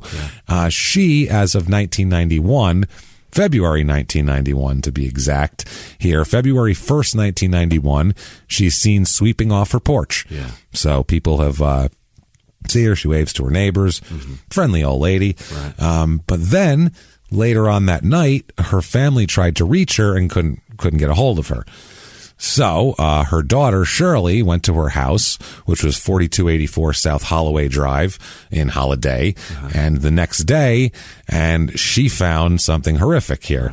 She walked in to find her mother bloody, battered, and dead in the front hallway right by the entryway with her face covered with a pillow. How'd the porch look? Spotless. I knew it. Spectacular. Except, not exactly, because we'll find out there's a couple. She's a meticulous housekeeper. Apparently, she'll sweep her porch twice a day. Really? Vacuums her house constantly. She's a meticulous housekeeper. Rakes the carpet. Rakes it. Yeah, gets it. I want to really puff it up there. She's really, really meticulous, and we'll find out something that was found that's out of character for her, because there was something on the porch that wouldn't have been there if she was sweeping. We'll put it that way. Or it wouldn't have been there. She wouldn't have missed it sweeping, we'll say here. So she's found there. She is, of course, dead. She's been strangled. But that's not all, though. It's Christ. It's bad. She's not sexually assaulted. They do find that thank fuck nobody sexually assaulted this poor woman. But they still went way too far. Yeah, they strangled her. She suffered a fractured skull. 24 broken ribs, Jimmy. Oh, my. How many do you have? 20. What, do you have 26? 4 broken ribs. That is just beating all over the place, and received what they called numerous blows to the head to cause skull fractures. Now, this is... This, I've said it before, I said it recently. This one is particularly sensitive because the way it went down is very similar to the way my great-grandmother was murdered. Exact same way. A nice old lady, when someone knocks on their door asking for help, they let them in. to try to help them, and this person then robs them and murders them in their own home. And like I said, that's exactly what happened. This lady, I don't want to say better or worse, but I feel like she had it a little better than my great-grandmother, who was tied up and beaten and had her throat slit. I think that's worse, probably. Maybe. I think just the tied up part is terrible. Not to parse fucking whatever. Not to be too specific, but your grandma probably bled out and drowned. You know what I mean? That's a horrible way to die. It was bad, yeah, for an old lady like that too. It's very fucking sad here. This one, she was strangled, which is also horrific. I'm not trying to say this is less horrific. I'm just trying to. They were similar in age and everything else, so it's stuck in my head. So, weird thing about this crime scene, in addition to her being dead for no reason, obviously, is the fact that there's blood everywhere. Yeah. They find blood all over the place, on the walls, here, there, all over. But the rest of the house is meticulously maintained. Mm-hmm. Everything looks like it's been picked up and perfectly, cleaned, except they find Legos all over the place. Yeah. They find Legos scattered all around the corpse, all around this woman's body in the living room. They find a Lego out on the porch, which is not consistent with her sweeping. Right. She would have swept a Lego up. You'd see a Lego. They found Legos out in the yard as well, a couple of Legos. So there's a bunch of Legos. Besides that, there's nothing. They have no evidence besides blood, and that's it. Just build a Lego set, it came to life and beat her to death. That's possibly it. If somebody beat her to death with a Lego, they made a Lego club and just attacked her with it. Didn't have any forethought there. And they're like, oh, this comes apart. Oh, shit. God damn it. Holding the handle, falling apart. So, they found that just inside. On the driveway, they found Legos. That was the weird part. They're like a trail of Legos, which is strange. Just inside the entryway. Now, they learn from her family that her grandchildren do come over and they play with Legos, as every kid play. My son loves Legos. For however many years, for the last 40 years, all kids love Legos. They're just... Listen, I'm 39. I love Legos. They're fun. That's amazing. It. They're really cool. So, her daughters and her children say, though, the kids go over there and they play Legos and stuff, but she would never have left Legos out. Right. Like, there's just no way she's leaving out a bunch of Legos. Not this many. In the living room and on the porch. She swept the porch. Everybody started sweeping the porch. Why would there be Legos on the porch? My kid wasn't there between the sweeping and when she's found. So how is that possible? She attacked by a daycare?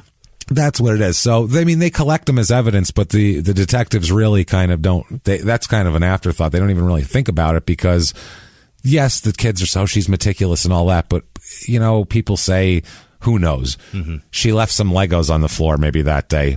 She's 78. Maybe she was tired or slipping, and her kids don't want to say it. But they're not going to go, oh, well, the Legos are the crux of the whole case because her daughter says she cleans up really well. Like, that's not evidence, really. What are we going to chase? Do you want to Legoland and look for a murderer? Look at you. You put those together pretty quick. Look for the assemblers at the Lego store. So the main thing they worry about is they notice and they learn that she always wore a particular ring and necklace. Did not wear them every time. Always on her. Always on her. Got up, put it on, took it off before she went to bed, that sort of thing. And both of them were missing from the home. So that's what they were concentrated on because that's something they can maybe track and possibly help find a murderer on. So, they learn all of that. They learn about the necklace. They work the case pretty hard here. It's a pretty known thing. It's an older lady beaten severely in her home. There's a lot of public pressure. The church is the worst nightmare. Yeah, the church is there. She's a member of a church with a lot of, she's got a lot of friends and a lot of family and a lot of people that care about her. So they're saying, find who killed our fucking mother and grandmother and friend, please. Right. This isn't just some lady they found in an alley who half drank herself to death or something and was homeless. This is also whoever would do this is a fucking monster. That's the other thing. This is horrific. The rest of society is not safe. Yeah, exactly. And also they said several items were reported missing besides the ring and the necklace. There's no evidence of forced entry, but there is evidence of a fight being put up. Yeah. She did not go quietly or easily. She put up a fight, which good for her, man. I mean, 78 and 4'11", and she didn't give a shit. She's trying. The police officer said there were some evidence that a struggle took place. It looked like she tried to fend off her attacker, but she's a very fragile and small woman. Yeah, she's fucking 78 here. So it's awful. They work it for a while. Like I said, the Legos go in the back of the evidence container. They think that's probably just her grandkids. Nothing big happening here. They look for a little while. Her son says that her son's name is Jerry Johnson. He says that he heard about it on the radio, which is a horrible way to hear about it. Not at all. He said that he was driving home from Cedar City. He heard his mother's address announced on the radio. Oh, no. And he went, that's my mother's address. And he said he didn't hear what happened at the address. He just heard the address at the end of a thing. Yeah. He didn't hear what happened beforehand. So he said that, quote, he said he then heard a voice saying, quote, she's with me. The voice told him that his mother was all right. So he says God spoke to him in the car, telling him that his mother was gone and fine. She's dead, but she's okay. This is before she knew she was dead. You wouldn't even shout back, that's not okay with me? Not okay. I'm not happy about this. Maybe with who? You are, you creepy fuck. It's okay. With who? Who? Yeah. Is that God? Who the hell is that? Yeah, she's with me. She's all right. Not all right. No, she'd be better off here. He says, quote, I had just had a very peaceful feeling come over me. That peace has been with me ever since. So that is, that motherfucker's religious. Yeah. That's some serious religion. He's into it. He's practicing what he's preaching. Right. He's like, most people might say that, then when their mother gets killed, they're like, I'll rip your fucking throat out and cut his balls off and shove it up your mother's cunt. And they're, you know what I mean? Yeah. They'd lose their fucking mind. But he's just like, she's okay and I'm fine with it. Wow. That's something, man. Wow.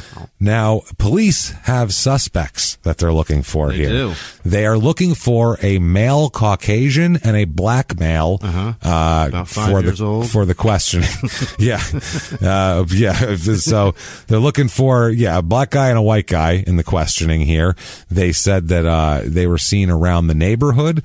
So a team of detectives look into this whole thing. Yeah. They said 2 men with that description were spotted leaving the Smith's Food and Drug Store a little bit after the last time she was seen, which is nearby. The men were headed southbound in a red Ford Mustang convertible with a white top, and it was APB on black guy and white guy and Mustang. There are guys. They find the 2 guys. Hell yeah. Turns out they weren't doing shit. Complete mistake. They were just soliciting for a new restaurant they just opened together. Oh. So they were going door to door handing out flyers for discounts and coupons for their brand new restaurant. They didn't even run into her. And, they didn't do shit. These guys, they were like, holy fuck.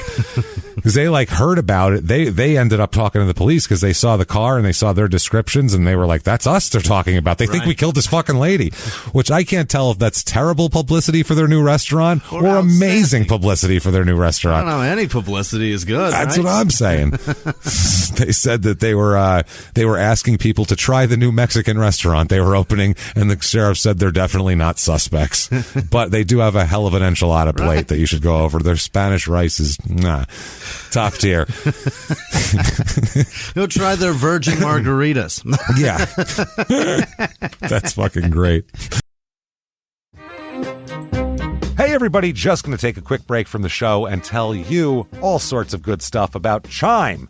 That's what I'm talking about. There's so many extra fees you have to pay in life. Everything.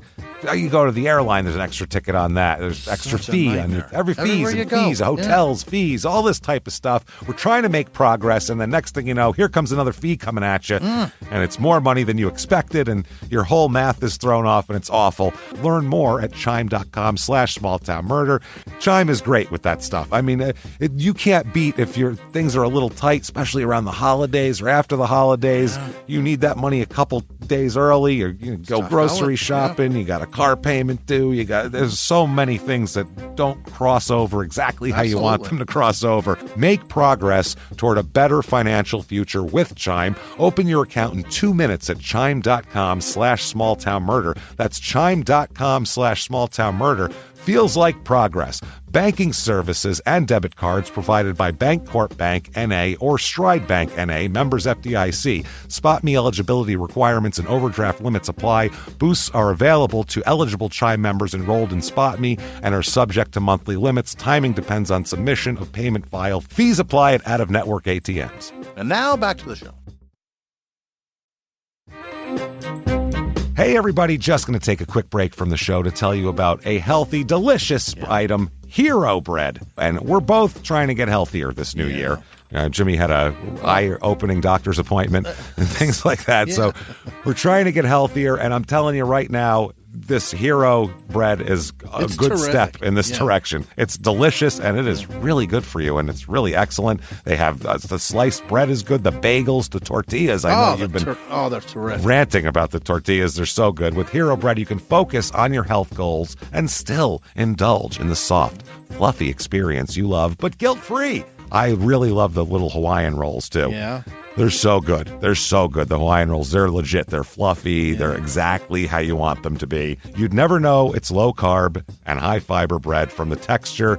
You get the soft, fluffy experience you know and love with your savory breakfast sandwich, late-night grilled cheese, Taco Tuesday. Do it. No compromises, just flavor, ultra-low net carbs, 0 grams of sugar, high in fiber. It's fantastic. Hero Bread is offering 10% off your order. Go to hero.co and use the code SmallTownMurder at checkout. That's SmallTownMurder at HERO.co. And now back to the show. Hey everybody, just going to take a quick break from the show to tell you a little bit about Sono Bello. You know, the most known secret with celebrities and influencers and all these famous people is so many of them have had lipo. They've had lipo, whether it's a little touch-up here or a total makeover. Yeah. Nobody has a perfect body. That's the thing. No. They may look like it on TV, but there's things that help that. Absolutely. Lipo now has changed, and Sono Bello's been at the forefront with using LAL technology and getting those beautiful and natural outcomes for each person. Looking real natural. Our friends at Sono Bello are offering their best deal. You're now included in their winter savings event, but appointments are limited, so please get on this. Sono Bello doctors are masters in micro-laser fat removal, a brilliant technique that removes stubborn fat permanently wherever your problem areas are. Tummy, love handles, thighs, arms, it's gone in one comfortable visit. Eating healthy and workouts are great. Keep doing that, but if you want to lose that stubborn fat in one visit, check out Sono Bello. Save big during their winter savings event. Schedule your free consultation now at sonobello.com/smalltownmurder. That's sonobello.com/smalltownmurder. Now back to the show. And they said that they're not looking for them anymore. The sheriff said, quote, "We're not looking for a red Mustang anymore either. I just wish we had some leads." And that we didn't say that shit. And we just left that out. And they continue to wish they had leads because this case goes completely cold. Oh, no. And that's that. They never recover. More on that later. Yeah. But this case goes cold for at least the decade of the 90s for right now. We'll talk about. The family sits there, has no resolution. It's brutal. Yeah. So back to Kara and John. Mm-hmm. Now, early 1996, they moved to Phoenix, where everybody comes to when they've run out of the line somewhere else. It's becoming like fucking Alaska here, where it's like you've come here to run from something or hide from something or like to rebuild your life because you've completely fucking mangled it where you're from. And you've heard it's cheap. And you heard it's cheap and it's not. It's like, it doesn't rain. I hate rain. I don't want to shovel anymore. Right. And then you're stuck here with us. You get here and you go, oh my God, it's hot and I don't have any money. And I'm screaming at you in traffic because you can't drive on a freeway because you're an asshole and you're from fucking Wisconsin and you shouldn't be here. And then no I offense, finally Wisconsin. get my car cooled down and then I have to get the fuck out of it. Yeah. And it's going to get harder. Worse. So they move here, and right away they need help. They go to churches for help, basically. Chicken? No, churches, like all different churches. Oh, boy. They, at this point, have 4 children. That they're traveling with here. Yeah. And 4 children. So they started out with the 1 in 86, and since then, in 10 years, they've had another 4. Okay. So another 3. Yeah. So it's 3 boys and a girl they have here. And they end up getting help from a church, the Emmanuel Bible Church on 6017 East Greenway Road. Yeah. So it's out by Horizon High School over there. Yeah. So their pastor there, Dick Fellers. Yeah. How you doing here, Dickie Fellers? That is a fascinating place that they got to from being down on their luck. Yeah. To fucking North Scottsdale. By that fancy school. That not Horizon, the fancy elementary school. Right, on the north side. Private school, Big white building. It looks like pillars and it looks like a little White House. Yeah. People dropping off their little fucking shitty 6-year-olds in their fucking aquamarine polo shirts to go in there. There you go, sonny boy. The fucking rose garden on the side. Disgusting. Absolutely disgusting. So they end up going there for some... Disgusting. You bastard. Fucking rich kids. Look at her. Pooping with the door open. Already Disgusting. Got a trust fund. That's the greatest line on American Dad. Look at her. Pooping with the door open. Disgusting. That's the aliens? Yeah. Disgusting. He's talking about a doll in a dollhouse. And he goes, she's pooping with the door open. Disgusting. She doesn't know it, but see those 2 little suitcases over there? Those are mine. They're packed up and I'm ready to go. Oh boy! So cartoon. That's a great fucking cartoon. It's one of those where you would think it would be like kind of corny and for old people, and it's just really subversive and hilarious and weird. And they go too far. A fantastic gay alien is just the greatest thing in the world. So and a fish that talks. Yeah, that's take it or leave. But Roger is the best. Yes. And Steve really grows on you after a while too. Steve's what? Like that's fucking hilarious. Starts to be likable. Yeah, that's what it grows on you. So after a while here, these two need to find a place to live, and they receive some assistance from the church in finding an apartment in Peoria, over on the west side of Phoenix.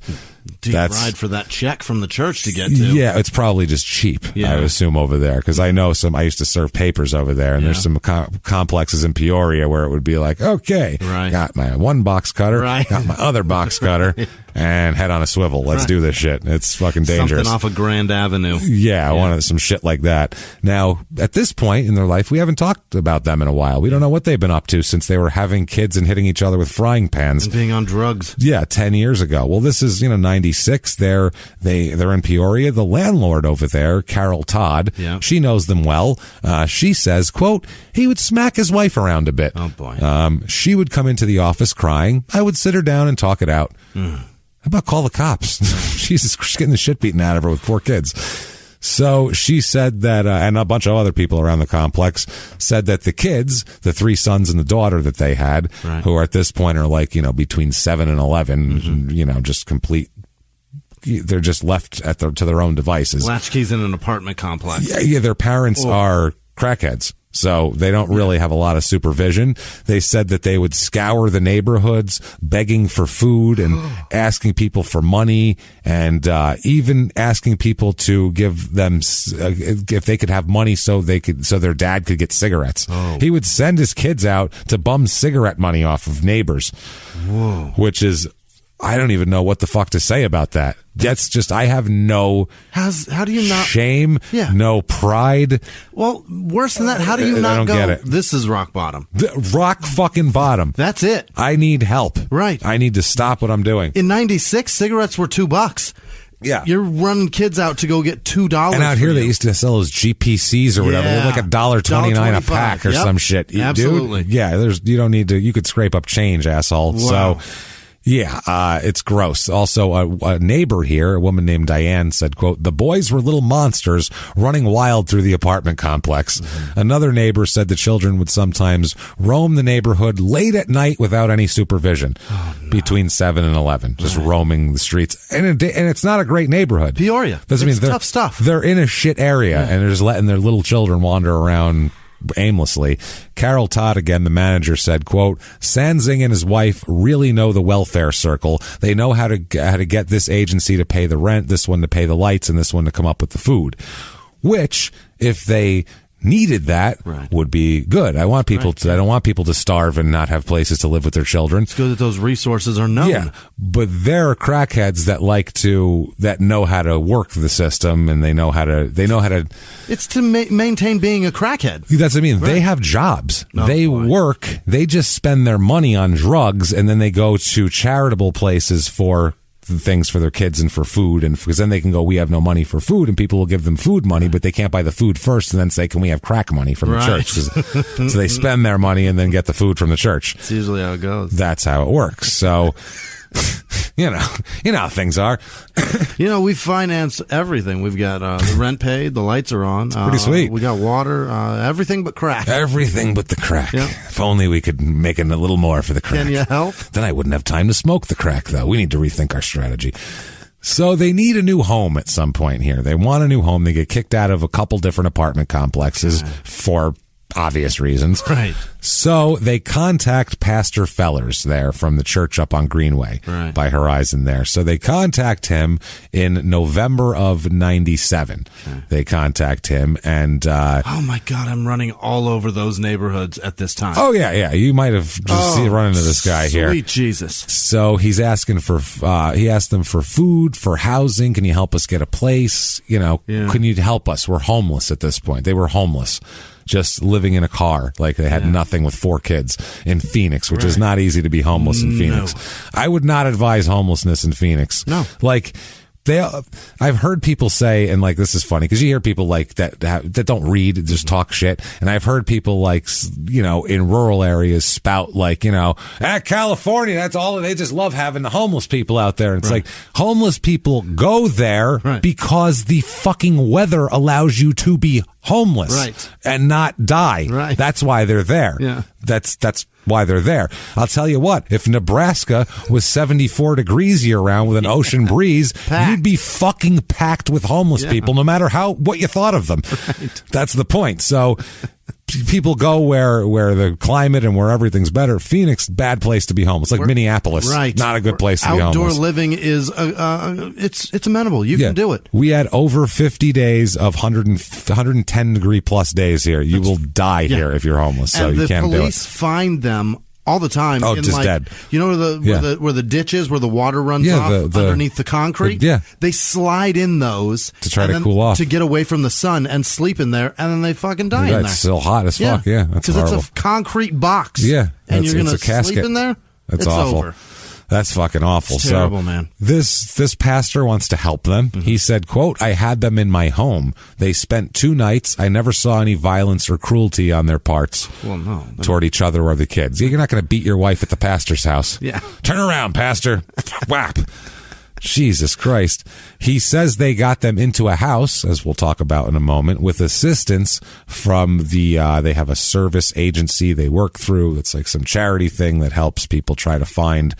It's a group that helps families with kids that are homeless find housing, basically. Right. And a female worker said that she said that she also helped them. She helped John Sanzig get a job, but he stopped going to work not too long after that. So that's how that works. In December of 1997, December 10th, both of them are sentenced to probation for 1 year after pleading guilty to possession of marijuana and possession of drug paraphernalia charges in Phoenix here. So that Christmas there, they said once they got the probation for that, they got put on probation, they said that they started telling everybody that they're turning a new leaf. Yeah. They said totally new life. We're moving into a new home. Yep. New life, new house, new fucking everything. No more drugs. Yeah. We have found religion now for real. We're not just getting charity. Like, we really believe in it now. We started going to church regularly with her kids. She called her mom up to tell her that. Look, this is great. She said, her mom said, quote, "She said you would be so proud of me." Said she was turning her life around, and for 2 weeks they'd been clean and they feel great. Yeah. Everything's fine. You don't, that's the thing about drug addicts. They don't, turn everything around, get sober, because of that. That's usually everything's going fine and we do drugs, so we can just keep doing drugs. Yeah. And then it's usually when everything's literally there's nowhere to go. Yeah. That's when they generally turn it around. If they ever turn it around. Yeah, because that's the thing. If let's say they get jobs and stuff and they're doing well and everything's great and they have a couple extra bucks, they're going to be like, well, we can do drugs for 1 day. We're doing it. That's what happens. We're figuring it out. You can do it just for 1 day. Right. That's what people do. I can do it for 1 day. Yeah. I can do it now. Now that I know why this is better, I can do it for 1 day and then I can go back to being normal. And then a week later, when you're stealing money from your pastor. When you forget how expensive that lifestyle is. Yeah. So here's another familiar location for you, Jimmy. The new home that they were put into is a house, not an apartment. It's a house in the 3800 block of West Alice Avenue. 35th Avenue and Peoria. Yeah. That's right by Metro. Yeah. That's not good. That is not a good area. No. Not a nice area. No. It's a dangerous area, we'll say, especially late 90s. Yeah. It's pretty dangerous over there. That's just north of, what is that, Moon Valley High School? Yeah, but out of the nice area. Right. That's into the... Oh, it's brutal. It's a rough all area. Brick. It's Everything so is hot good. over there. It's so hot. No, my God. My cousin... There's not a fucking tree to be seen. None. My cousin knew a girl that lived there. I went to pick him up once, and everything is concrete. It was 10 degrees hotter there than in my house.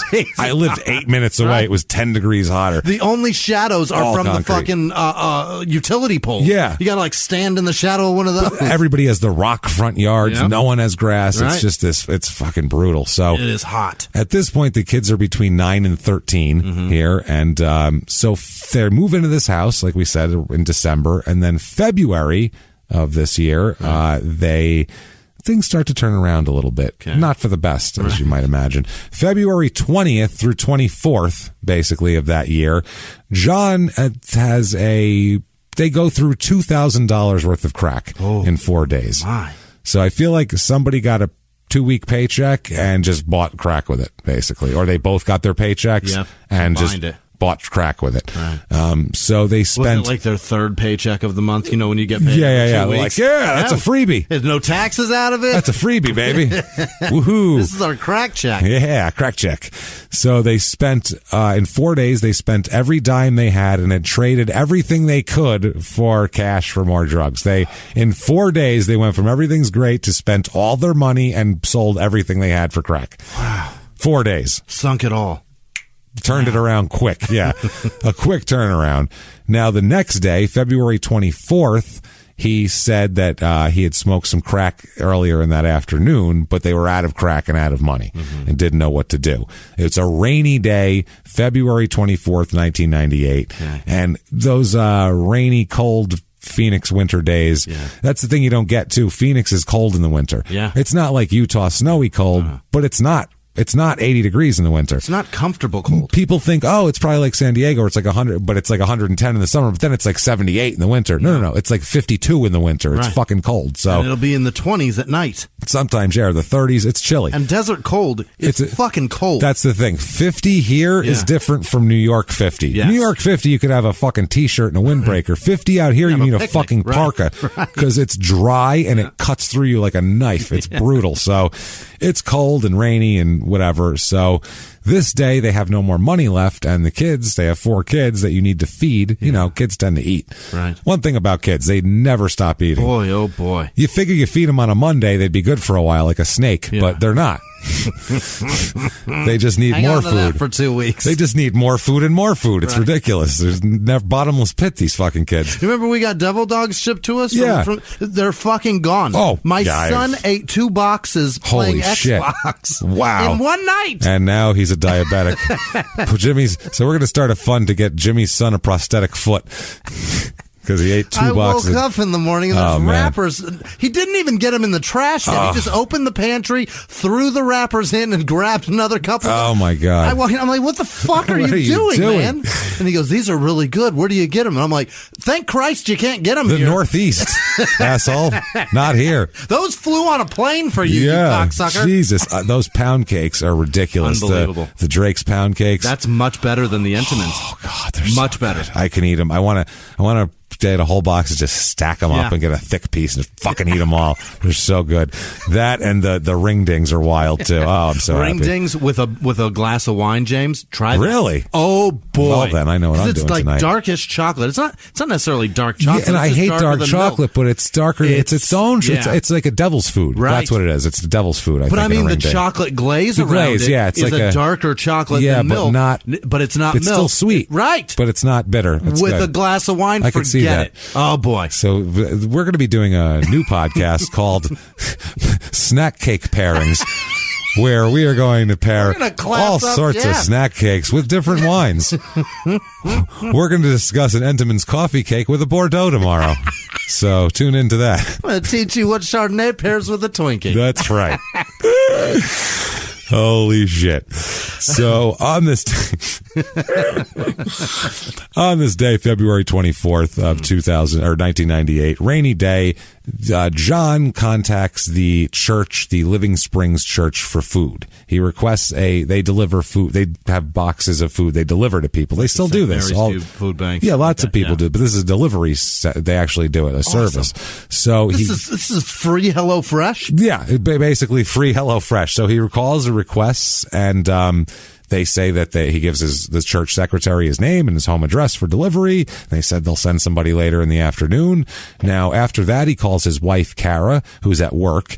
Now, she's at work. He calls her several times, mainly to discuss how they can get more crack. Mm-hmm. So the phone keeps ringing while she's at work, and she's got to talk about how do we get more crack later. So I don't know what kind of production she had that day at work, but probably not much. Do we know what her job was? I don't know what her job was here. Whatever it is, it's interrupted by a phone call. Who can get us crack? By who? Well, how can we get crack? He did at one point call her back and said, I got some crack. Mm-hmm. I got $20 worth of crack. I smoked some of the crack, and I'm saving the rest of it for you when you get home.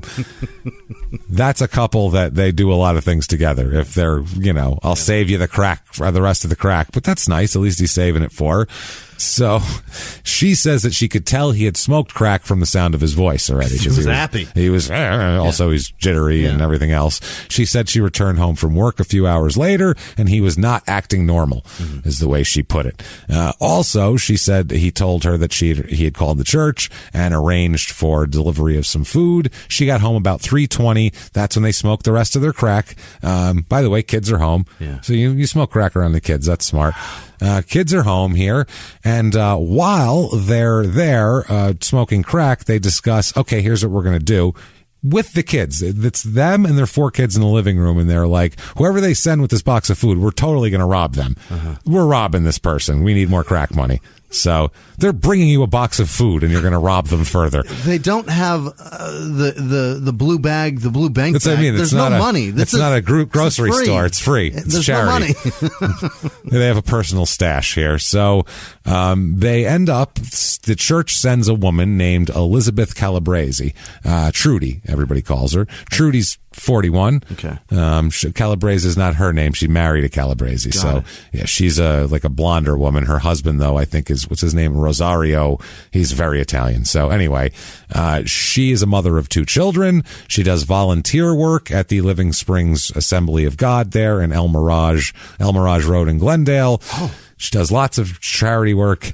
This is unbelievable. I love this. The local shit here. I know where all this shit is. Yeah, it's like, I've done fucking electric company stuff there. That's at the river bottom. That's a bad place, too. There you go. That's shit. Not good. No, well, that's, any place that's going to be able to, a charity church, one that's not there to make money, but to give stuff out. They're not going to be in a nicer neighborhood. In 97, James. Yeah. During the housing boom, that area blew up, but in 97, that shit was a desert. Yeah, it was garbage out there. This is, it's still garbage. 6532 North El Mirage Road. Oh, it is. Jesus. So, anyway, she's a retired 20-year Air Force medical technician. Yeah, Luke Air Force is right there. Right there. She loves to do charity work. She's very religious and believes that through her religion, she should do charity work because that's kind of what religion's supposed to be. It's not supposed to be, hey, let's gather and say how great we are and how shitty everyone else is on Sunday while driving your fanciest, most waxed up car and wearing your best jewelry. It's supposed to be, I'll go give food to poor people. I think that's the point of it, but I don't know. That's just me. So we're gonna put on all the best shit we have and go to a building and thank the guy that gave it all to us. Thank the guy that gave it to us and tell him how humble we are. Right. Check out my wife's new tits. Thank you. Thank you. I'm humble Jesus. for that. I'm so humble. Isn't it humble? So Trudy leaves the church in her truck at about 4 p.m. and arrives at the home, parks in front of the house, and she has 2 boxes of food to bring into them, which they have 4 kids, so that's nice. She goes in, she chats with Kara in the kitchen and everything. John goes and signs the receipt for the delivery, and then she's still talking to Kara a little bit, and she's, just kind of, edging toward the door. She's going to leave soon. All right, well, it's been nice. I hope, contact us if you need anything, and hope everything works out for you, where you live, and all that sort of thing. As she's doing that, John comes up from behind her and grabs her and body slams her to the floor. Oh, my. As she prepared to leave, Kara would later say he, quote, grabbed her from behind and threw her to the floor. He restrained her by driving a knee into her back and, we're familiar with this. Yeah, we know this technique here. At this point, he orders his son to go get him an extension cord. Oh! Yeah. So his son follows orders and goes and gets an extension cord and gives it to him. And then, with his children standing right there, he and his wife tie her up, bound her wrists and ankles together and everything, with a fucking extension cord while the kids watch. The whole time, she's, of course, pleading with them to not do this. She's crying out, saying, Lord, please help me. She said at one point, I don't want to die, but if this is the way you want me to come, I'm ready. Oh, she says, my. That's how religious she is, though, that she's like, well, I mean, if this is it, then great, that's faith there. So anyway, she's repeatedly asking the children to call the police. Right. She's pleading. She's looking right at the kids going, please call the police. And the father's going, don't you fucking touch that phone. And the kids just sit there and don't do anything. They sit there and just let it happen because they're scared shitless of this man, I would assume. Right. Imagine what they've seen him do. He's doing this to a stranger. Yeah, imagine what they've seen him do to his mother, to them, to their mother, to them. I mean, he's obviously scared the shit out of these kids. He then instructs them to shut up and go and watch TV. Yeah. Go watch cartoons. So he literally sends them into the living room, which was there in the kitchen, sends them into the living room to watch TV. Yeah. Ignore this is happening. He then gets a club, a wooden club, and his son saw this, watched him beat her over the head several times with the club till it breaks in two pieces, knocking her unconscious. He took the pieces and washed them off and put them under the sink after that.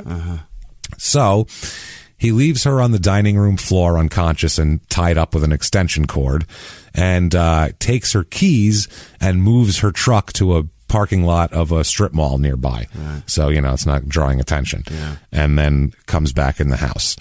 Now, at some point before he returned, she regains consciousness, which is amazing because she's got skull fractures too here.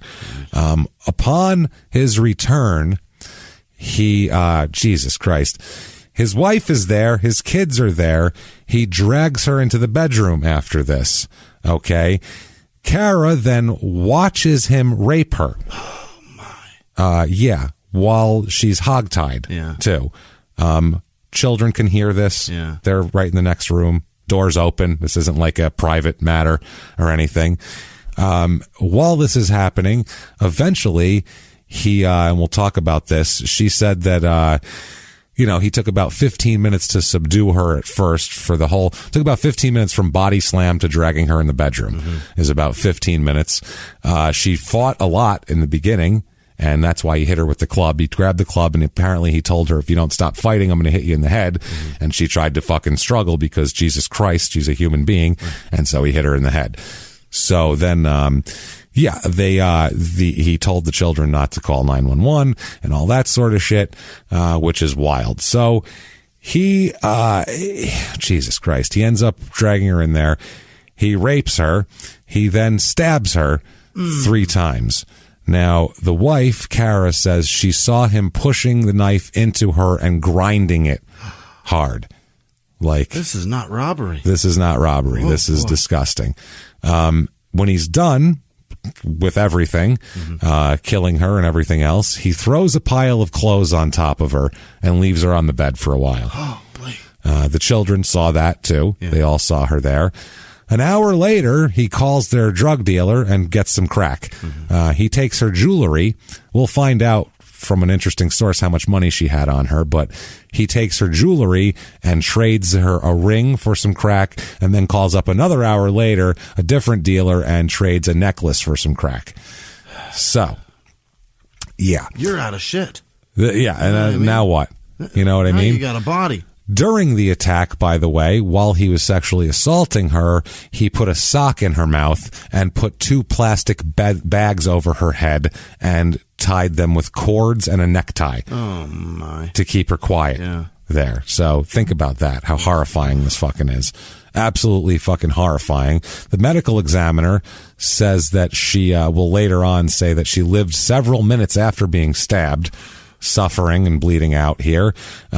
Also said the blows to the head were substantial, resulting in a tremendous amount of bleeding that would have caused unconsciousness and pain and, cognitive problems, things like that. And then raped after that, man. And then raped after that. Crazy. That's fucking horrible. They found 3 stab wounds. The deepest stab wound measured 3 3/4 inches and formed a crisscross pattern, which is from twisting the knife, which is exactly what his wife said. Jesus Christ. The wound struck both the colon and anterior vena cava, causing hemorrhages within the abdominal cavity.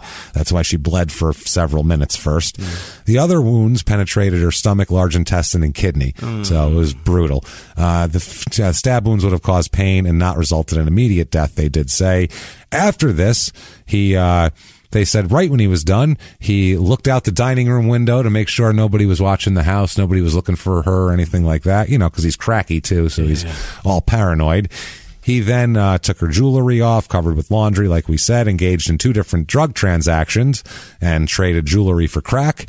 Later on in the evening, the pastor from the Living Springs Church called them looking for Trudy. Right. Hey, where might Trudy be? And spoke to John, and he said that, no, you have the wrong address. My address is this, and she never showed up here. So he's like, oh, they must have got the address wrong, and she went to that other address. I don't know, but that's not my house. Yeah. So that's his lie to them. The address I gave you isn't my address. Well, when they go look for it, you're standing there. So that's not a great lie. Yeah. That's a crackhead lie. That's a lie that buys you an hour. But that's not a lie that's a crack lie. At best. That's a crack lie. Yeah. I'll steal this and buy crack and feel good right this second. Yeah. That'll get me off the phone, but that won't get me, Free, exactly. So, Jesus Christ. He said they never arrived. She's still in the bedroom under a pile of laundry at this point. So at that point, once it got dark outside, he then dragged Trudy from the bedroom to the backyard, okay, and put her. You know how a lot of houses out here have that shit metal shed by the back fence by the firewall. That's 2 feet from the firewall back there. Well, he wedged her behind that shed between the wall and the shed. Oh, that's terrible. Yeah, like lumber that it's extra, or like old tires or some shingles that fell off the roof or something. God. That's what she did, and then put a bunch of debris on top of her, old carpeting, and shit that you would put behind the shed. The shit we just talked about. The paint can that has an inch and a half of paint in the bottom that's solid. There's no reason to have that. Why is this here? Right. Well, I don't want to throw it out because then it's toxic or whatever, so I'll just put it over here. I may need it later, and then I don't have to chip paint. I can just go get this match. Say, I'll get it exactly, even though you'll never, ever do that. Never. So all the kids saw the body behind the shed as well. They all walked out and looked at her. It's the stand by me thing. Want to see a dead body? Well, we don't have to follow the tracks. Just go in the backyard. It's right there. Yeah. So and I'm sure were morbidly curious. At some point, like I said, he washed the bloody club. He hid the clothes that he had on and all of that sort of thing. And put them all in a box. Didn't burn his clothes, put them in a box in the bedroom. They'll never find it there. Now they're gone. So the next day, people are looking for Trudy. Trudy is not a flighty woman. Yeah. She has 2 kids and church and all this stuff and a family. She doesn't show up somewhere. There's a reason why. Pretty reliable. So they go looking for her and they find her truck in the parking lot that they moved it to by the strip mall. Inside it, they do find a piece of paper with the Sanzing's correct address on it. So he went in the car but didn't find that paper that the cops found here. Dope.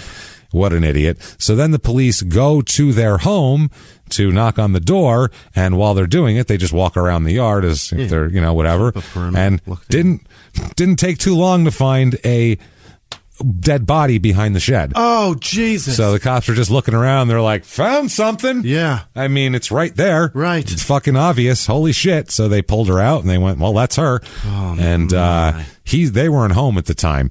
He had run away to his sister's house, who lives in Phoenix as well, and tells his sister Patsy about the murder. Tells him what he just did. The father's also there, too, and the father calls the police. Good. And tells him, I called the police and told them what you did. Yeah. And he doesn't leave. He just sits and waits to be arrested. He stays at the house, and he's like, well, I guess they'll come and get me then. Stays there, waits to be arrested, and, you think that's calling him out on, trying to bluff him? Like, no, I'll stay here. No, he got on the phone and called. He knew. He said, I'm on the phone with the police. He really did it, but do you think Cracky sat there and was like, cool, I'll sit here and wait and see then? No. I think he was tired. I think it was one of those things. Right. They always say the Homicide, David Simon book, it's the famous old thing that, you leave people in an interrogation room and see who goes to sleep. That's the guilty person. Yeah. That's actually like 98% true. That's a great point. They say it all the time. Sleep after doing that. They leave people, if they're bringing them in for murder interrogations, they leave them in the box for a while to see what they do, because your actions while you're in there and thinking you're alone tell a lot. Yeah. Even if there's a camera on you, you do certain things. One of the things they said is guilty people sleep. That's wild. Innocent people who have been brought in to be questioned about a murder, they're too scared. Aren't tired. Right. They pace, they look out the window, they bang on the door, they go, what the fuck are we doing? Can we get what's happening? Right. They're not comfortable. Yeah. They're not happy to be here. Losing their mind. They're worried about it. They're like, this is weird. A guilty person's like, well, I'm caught, might as well sleep now. And they just go to sleep. I'm going to be here. I'm tired. Life. Well, I guess they expected to be here eventually, so they're tired. Right. So it's a weird thing. So I think that's kind of what it is. When the police arrived, he just peaceably came out, hands up, I'm your guy you're looking for, hands behind his back, went in, no problems. Didn't even argue with him. So, the medical examiner said severe injuries, like we said, swelling and bruises on her forehead and left orbital region. Her face and lips were swollen. Her frenulum was severed, which they attributed to blunt force trauma of the mouth. That's that little piece that connects her lip. Yeah, Jesus Christ. Fuck. They noticed a laceration near her right ear. Ligatures were affixed to her neck with tension sufficient enough to leave 2 marks, too. Jesus Christ. The neck ligatures would have decreased the oxygen flow to and from her brain as well. She was being choked with them. And, so he also readily admits to stabbing her, which is another thing. He doesn't say I didn't do it. And then his wife talks about the grinding of the knife and all of that sort of thing. They have a witness. They have several witnesses that they didn't expect to have ever come forward. And they are their 4 children. Yeah. They tell... One time in court, their little girl on tape described watching this. This is a 9-year-old girl talking about this, talking about how she watched her daddy kill the church lady. Oh, my God. Who came to their home to bring them food. She said, quote, he grabbed her from behind, he tied her up, and he came up behind her and body slammed her, is what she said. And this is fucked too, because you can see it in a movie and it'll mess up a kid. But watching this is like what really happened. Yeah, this is Dexter. Yeah. This is not good. She saw the real thing. Horrible, and in the worst possible way. The worst possible way. Someone struggling, begging, showing absolutely zero caring for human life whatsoever, or suffering or anything. While she prays. And they said, is there anything that the woman said? And the little girl said, she just kept saying, God help me. Oh, my. Like, that is depressing, man. She also pleaded with the children 3 or 4 times to call the police and call 911. Instead, they said they obeyed their parents' orders to go watch cartoons. One of the boys here said that he remembered seeing Trudy crying and hearing his father threaten to hit her if she didn't stop moving, and remembered hearing what the kid described what the club sounded like hitting her and all that sort of shit. He saw the blood on her head. He saw the body after it was moved to the backyard. He said that his parents planned to rob the church worker the day before the murder. They'd been planning this for longer than a day. He said, quote, they wanted money. The police officer said, did she have any money? And the boy said she had some change, $1.25. Good Christ. $1.25, Jimmy. And a ring? In change. Literally 2 hours worth of crack. That's what this person's life is worth to them. 2 hours worth of crack. That is fucking disturbing. What are the chances that these kids have it together today? I can't fucking imagine. I can't imagine. 25%, that's one of them's a mess. 1 out of 4 is probably normal, maybe, if that. So they said afterwards, too, the kids are examined by psychiatrists. They said that the oldest son, suffers from severe guilt at having followed his father's direction to find an extension cord, and he was just horrified. Couldn't sleep at night. He was so scared, he said, of his dad, he didn't know what to do, and he just did what he did because he thought his dad would hit him. So he was like, I didn't know. That's real, man. I mean, that's and working crazy. with my stepfather, who was a fucking monster on cars. Yeah. If he tells you to go get a wrench, there's a time limit. You get a fucking wrench. I wasn't helping him murder somebody. And they smoke crack all the time. These kids know what dad needs crack looks like, and you don't get in the way of that shit, period. It will fuck you up. So go get that extension cord. Yeah, it's wild. And the kids told the parents that everything they saw, the whole thing, they described that they regularly smoke crack and do anything they can. After the arrest, a fellow church volunteer, Kathy Specker, said that volunteers are usually required to deliver food in pairs, but there was no one else available, and Trudy decided to make the trip alone because she knew they had 4 children and didn't want them to go hungry. She said, if I don't go, they're not going to have food, so it'll be fine. I'll just go. This woman said the only reason she did it was for the kids. That's fucking sad. The kids at that point are moved at first, I believe, into a foster home, and then they end up with his sister for a while here, Patsy.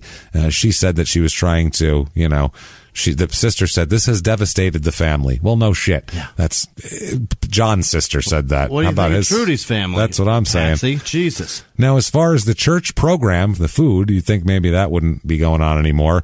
They described it as there's no immediate plans by the church to change its policies. At the time, they said, quote, at the time we're concentrating on the healing of the Calabrese family and this church.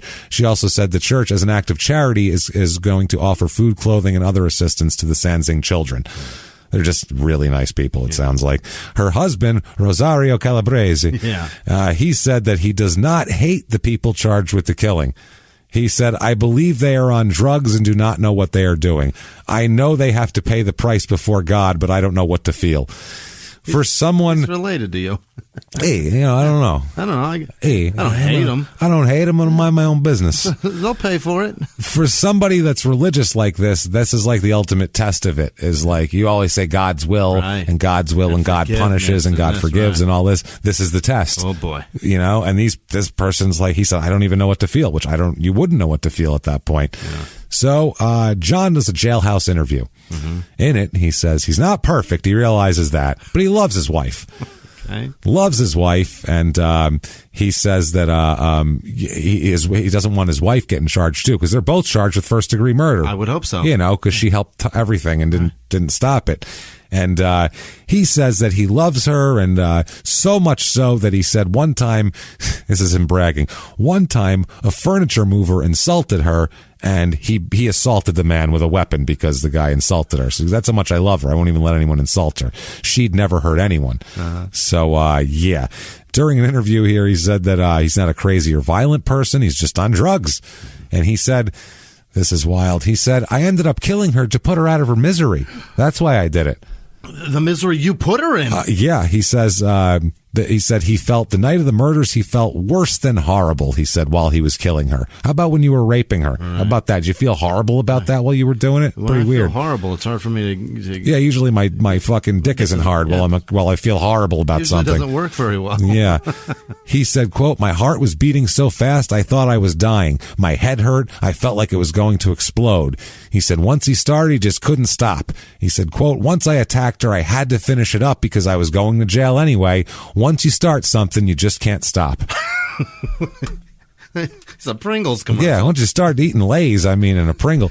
His murder is sponsored by Pringles. Yep. He said, if only we would have gotten drug counseling, maybe things would have been better. He said, I wish for a miracle that one day I could bring her back. Mm. Well, you can't, stupid. You killed this woman. He said, it's not right that his wife is facing murder charges. He said, quote, I'm the one that done this. Damn it. I'm the one that done this. What the fuck is going on here? Not Kara. He said that, this is ridiculous. He said, quote, the only way Kara was involved was being there. Well, shit. Yeah. Yeah, not stopping you. That's a big part of it. Welcome to Arizona. Not going, hey, don't do that. Right. He said that he said at this point he hadn't planned to rob or harm her, which he did, but he said after raping and beating her so badly, he decided to kill her to end her suffering. He said, quote, she was suffering. I wanted to end it. I wasn't playing God. I just couldn't handle seeing the condition she was in. You did that, though. Yeah. You can't cause something and then go, I just can't handle seeing it. What a cracky thing to say. Fucking cracked out thing to say. He said he'll do anything to save his wife. He said she's a victim of years of his abuse and his his drug addiction, and all that started when she met him. It's all his fault. He said, quote, Kara is telling everyone she wants whatever I get. I can't allow that. I want her to be good. Deputies report that she obviously, helped tie the woman up and everything. He says, quote, they asked about the kids. Did the kids see this? And he said, quote, they may have seen her after I tied her up, but that's all. Not true. He says that he can't remember, though, every detail, obviously. Things happen. He said, I was in a blackout situation. There was this figure there. I was not really seeing or hearing. Okay. All right, sure. He said that neither his wife nor Trudy screamed during the attack. He said that, Jesus Christ, he said his wife told him to stop, but didn't try to physically restrain him. He said that she knew that if she tried, he would have backhanded her. So that would have been a fucking moot point coming up trying to get me to stop. He said, once you start, you just can't stop. He said that when he returned from moving the truck, that's when he said that she was still conscious and alive and tied up with cords. And he said, he said at some point that he blindfolded and gagged her and put a sock in her mouth and all that sort of shit. Now, in Kara's interview, this is fucking disturbing, man. I don't even know if I want to talk about this right now. In Kara's interview here, she talks about what they were saying while he was raping her, and it's horrible. I don't want to talk about it. But verbatim? She's saying like he said this and then she said this, and it's gross. It's fucking. I don't even know what to say about here. I don't know that we. I don't want to talk about. I'm not going to. I want to know. I don't want to know the quotes here. I don't want to know what he said. It's bad. It's. Oh boy. He was insulting. We'll put it that way. Saying mean things to her. Where's your God? And she was still being worse than that. She was still being nice to her, and she was saying the one part I will say here after all the worst parts. She was saying that please don't kill her, just let her go. She said, I won't call the cops, I won't do anything. And she was saying that he said, yes, you will. As soon as you walk out, you're going to call the cops. I got to kill you. Oh, boy. And he killed her. So Kara decides to plea right away. She makes a quick plea deal on this because then she's going to testify against him. They want the death penalty for him. Well, yeah. So that's what they're really after. So they need her to get that, basically. So she allocutes to the whole thing. She says that he raped and beat her. He does the whole thing. Tells the court the whole deal. Right. During sentencing, she is asked why she did nothing to stop the attack. And her lawyer said, quote, she's a battered woman. She's a typical battered woman. She was scared. And then she says, they ask her if she has anything to say. Before her sentencing, she says she's become a born-again Christian in jail and is witnessing to other inmates, and turned to Trudy's husband, Rosario, and read a statement. She said, quote, from the bottom of my heart and soul, I pray you will forgive me. I know I failed to help Trudy as she came to help my family. Not a day goes by that I don't remember the horrible day that it happened. And the judge says, you, ma'am, may fuck off. You'll have a lot of time to remember it when you're in prison forever. Enjoy. Life, motherfucker. Without. Enjoy. It's 25 to life, 25 without. Mm-hmm. So she can't have parole until at least another 5 years or so, 3 years. And that would be the first, and I don't think she's getting it then. There's no way. It ain't happening. They can't give her that. No, she's done. So this is a bad one. Mm-hmm. So yeah, she does that. She agreed to do that. Her lawyer said she wants the court and everybody to know she's entering this plea to spare her children any further pain. And that's what she said. So she's a real martyr, this one. Any further pain. I think they've gotten the max. You fucked them up pretty good. I don't think it matters at this point. Now, John, talking about her, he does another interview, and he said he was proud of his wife for what she did, for pleading and getting a deal for herself. He said, well, she done what she thought was best. I wish I could have been there for her. I'm proud that she made her choice and avoided the death penalty. Now we can finally set this thing to rest. Okay. He's just like, this is good. He's a fucking nut. He said his concern now is that his children get a permanent home. That's what he's really concerned are. And he said, quote, we want the kids to continue to go to church. How about let's just make sure they're not completely psychologically fucking mangled before we even worry about church. When we talk about permanent and things that they're going to be doing for a long time, it's psychologists, bro. Yeah, it's never mind. Therapists. Yeah, we'll get to church later. They need medical help. These kids, man, they need like medical help. Maybe church too. I don't know if that'll help them, but I want psychologists and psychiatrists involved as well. I hope they're doing okay. Jesus. So he decides he's going to plea as well. He's not going to go to trial. He pleads with no sentencing deal. They will not give him a sentencing deal. They're not taking the death penalty off the table. So he pleads in hopes that, in the faith that maybe they'll be nice enough to take it off the table, but all sentences are on the table. So there's no, they said, you can plea if you want, but we're not giving you shit. Right. We got your wife describing exactly how you brutally raped and butchered and fucking killed a woman in front of your children. Right. I think we got this pretty good. We don't really need to make any deals with you. You want to save the cost of the trial, knock yourself out. Right. But you're still pleading to first-degree murder. There's no deal. And he does. He pleads to first-degree murder without any negotiation for sentence, which is just a bad business sense. You know, it's just not good business sense. That's a guy doing a 50% off Labor Day sale in fucking January. Yeah, it's not working. it's not working. Why are you doing this? He's like, all bathing suits on sale. They're like, there's 3 feet of snow on the ground, dummy. So he says that he did it to save his wife's life and all this sort of thing. He said she was a victim at my hands for years and all this shit. So the reaction to the plea, Trudy's husband, Rosario, said he was relieved. He said, quote, I feel a little bit better because I don't need to go to the trial. I wanted this stuff to be finished. He had a Got Jesus shirt on while this was going on. He said his faith has not faltered since the death of his wife, and he doesn't really care about the death penalty. He said, quote, it doesn't matter what they get. I don't feel we have the right to kill people, but the Bible says it's okay. Talking about an eye for an eye. So he's confused about it. He says, I don't know. It says he's literally going, on one hand it says not to, on the other hand it says to. I don't know which is right. The Bible says it's okay, but I don't want to die. I don't really want to die. I don't want to kill him. So John, in his sentencing, there's some aggravating circumstances, as you might imagine, that it was especially heinous, cruel, or depraved. Did it for robbery. You know, there's a shitload of them, tons. Mitigating. This is what he tries to put forth as mitigating circumstances. Drug use, causing impaired capacity, difficult childhood, remorse, lack of education, that his family loves him. You know, who cares? Yeah, they do find out though through all this that at first he minimized a lot of the things that sounded worse. Sure. The things he was saying to her, the fact that he tried to say she was unconscious the whole time at first when she had regained consciousness. Shit like that makes it worse for him. The family talks before the hearing, and the husband says, I personally don't believe in killing anyone. Whatever the law says is fine with me. That's the judge's job. I'm just someone who makes furniture. That's my job. So he's like, I don't fucking know what I'm talking about, which, hey, you know what? Fair enough. So Kara testifies against him in the sentencing, which is, you know, not good for him at all.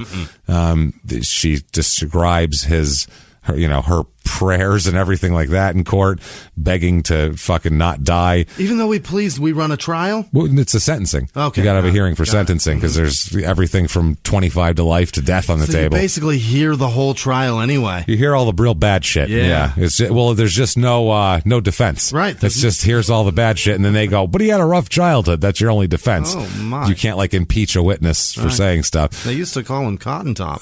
Yeah, old Cotton Top. John says, quote, if I had one wish in the world, it would be to bring your wife back, but I can't do miracles. All I can do is give myself to the Lord. Hope I get to live. That's all up to the judge and to you. I hope I get to live. I'm here to say I'm willing to take anything that comes to me. So there is one more plea for no death, and it is from another unlikely source. Trudy's 10-year-old daughter writes a letter to the court asking that they not give this guy the death penalty, which is kind of powerful. It's interesting. It's very interesting. She is begging that he be allowed to live because, quote, the Bible says you should forgive and forget. Instead of dying, this is what she said, quote, instead of dying, he should live to do something for kids that my mom can't do right now. It says in the Bible that there's a good reason for everything that happens in life. And if John and Kara did not kill my mom, they might not have this chance to know Jesus. Wow. The judge says, it's a nice sentiment you got there, kid, and you got a bright future in front of you and maybe writing or preaching. But you, sir, on the other hand, John, may fuck off. Death penalty for you, asshole. You're not a lawyer. You're not a, This guy's going to the fucking tank either way. And, because everyone's like, even people who don't like the death penalty, they're like, I hate the death penalty, but holy shit. That's a horrible thing to do. He did as bad of a thing as you could do. For $1.25, he brutalized an innocent, sweet woman and fucking raped and killed and beat her in front of his children, mind you, fucking up kids too. It's like murdering 4 other people at the same time. Right, but he did the worst thing possible, minus like 6 more victims. You know what I mean? If he did it over and over again, that's the only way he could be worse. If he did this to 5 more people, he would be world famous. Absolutely, he would be it would be, he'd be oh my God. So, family member said that his mom. We talked about it afterwards. The reporters talked to his mom, John's mom, and she said, it was the drugs. I would have given anything if this day hadn't come. And then she walked away. Trudy's husband said, for everything we do, you have to pay the price. It's over, and now I can go back to my life, a new life. That poor bastard, Jesus Christ. Now, he appeals. He's not so thrilled with the death penalty. He's not so willing to take anything that comes to him anymore once it's given to him. He says that now he thought about it, and he's being a dick for wanting the death penalty. He said, quote, I looked up selfish in the dictionary and said, that's me. If I go in and ask for the death penalty, what are my kids going to feel? He said, if I'm spared with life in prison, I can be there for my wife and kids. From prison. Right. So September 2003, he appeals again. He says that he asserts that the judge improperly based his sentencing decision on on Calabresi's good character, because the judge said, while he was saying his concluding remarks, after considering all aggravating and mitigating factors, described her as a person who stood out like a shining light, a true Samaritan who kept her faith in God till the end. So they're saying, I shouldn't get the death penalty because she was nice. Her niceness has nothing to do with my death penalty. And they were like, fuck you. Fuck out of here. You guys didn't say anything mean about her at all. That's not fair. That's not fair. I'm sure she did things too. Left the cap off the toothpaste. Something happened there. Ask her husband. I'm sure she did things that were real fucking like that. In the middle of the night when you're just there and all of a sudden they just rip the blankets real hard and you're like, what the fuck was that? You wake up and you're cold like that. You know what I mean? How many times she did it. Poop with the door open? Disgusting. One of the justices here said the brutality of this murder clearly sets it apart from the norm of first-degree murders.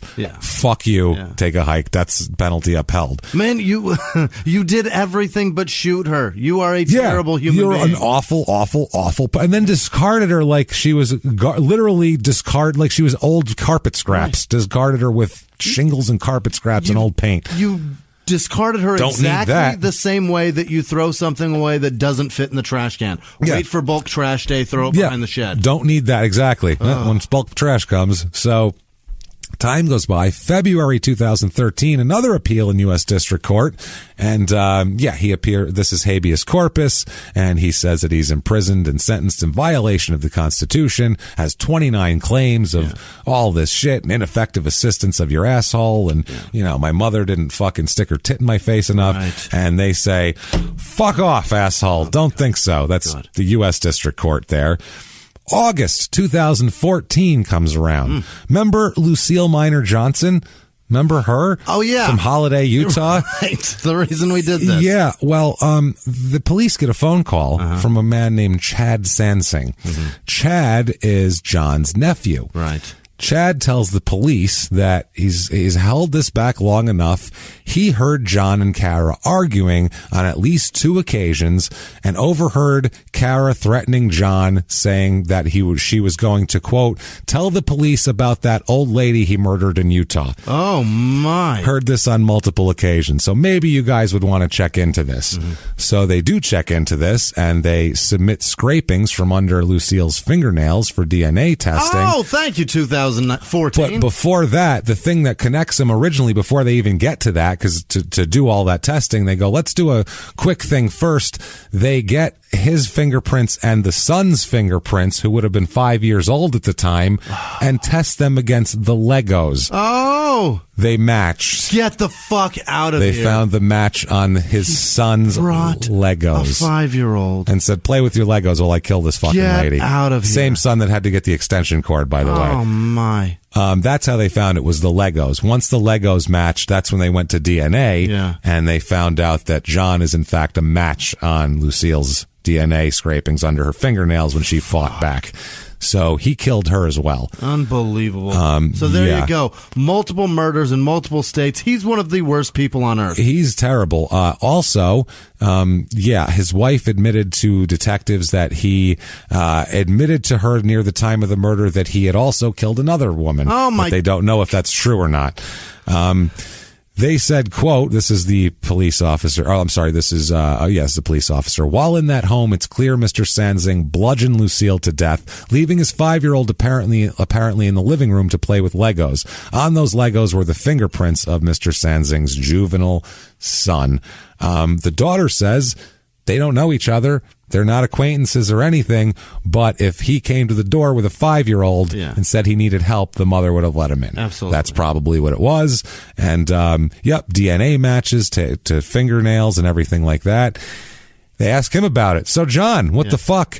And he says, well, I did it. You got me. Yeah. Nothing you can do about it. We nailed you. Your kid's Legos and everything else.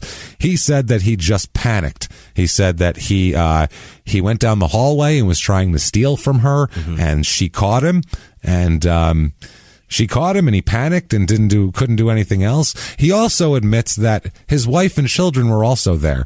Kara was there too. Oh, no. So one child at the time. They were also there.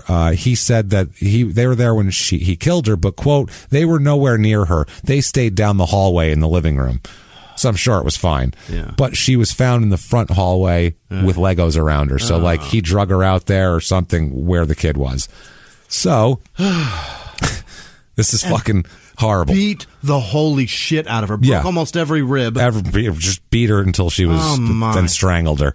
So they charged him in Utah, September 2nd, 2014. He's charged with 1 count of first-degree felony murder. And, they said, quote, oftentimes in law enforcement, we deal with individuals who can be characterized as not necessarily bad people, but people who do bad things.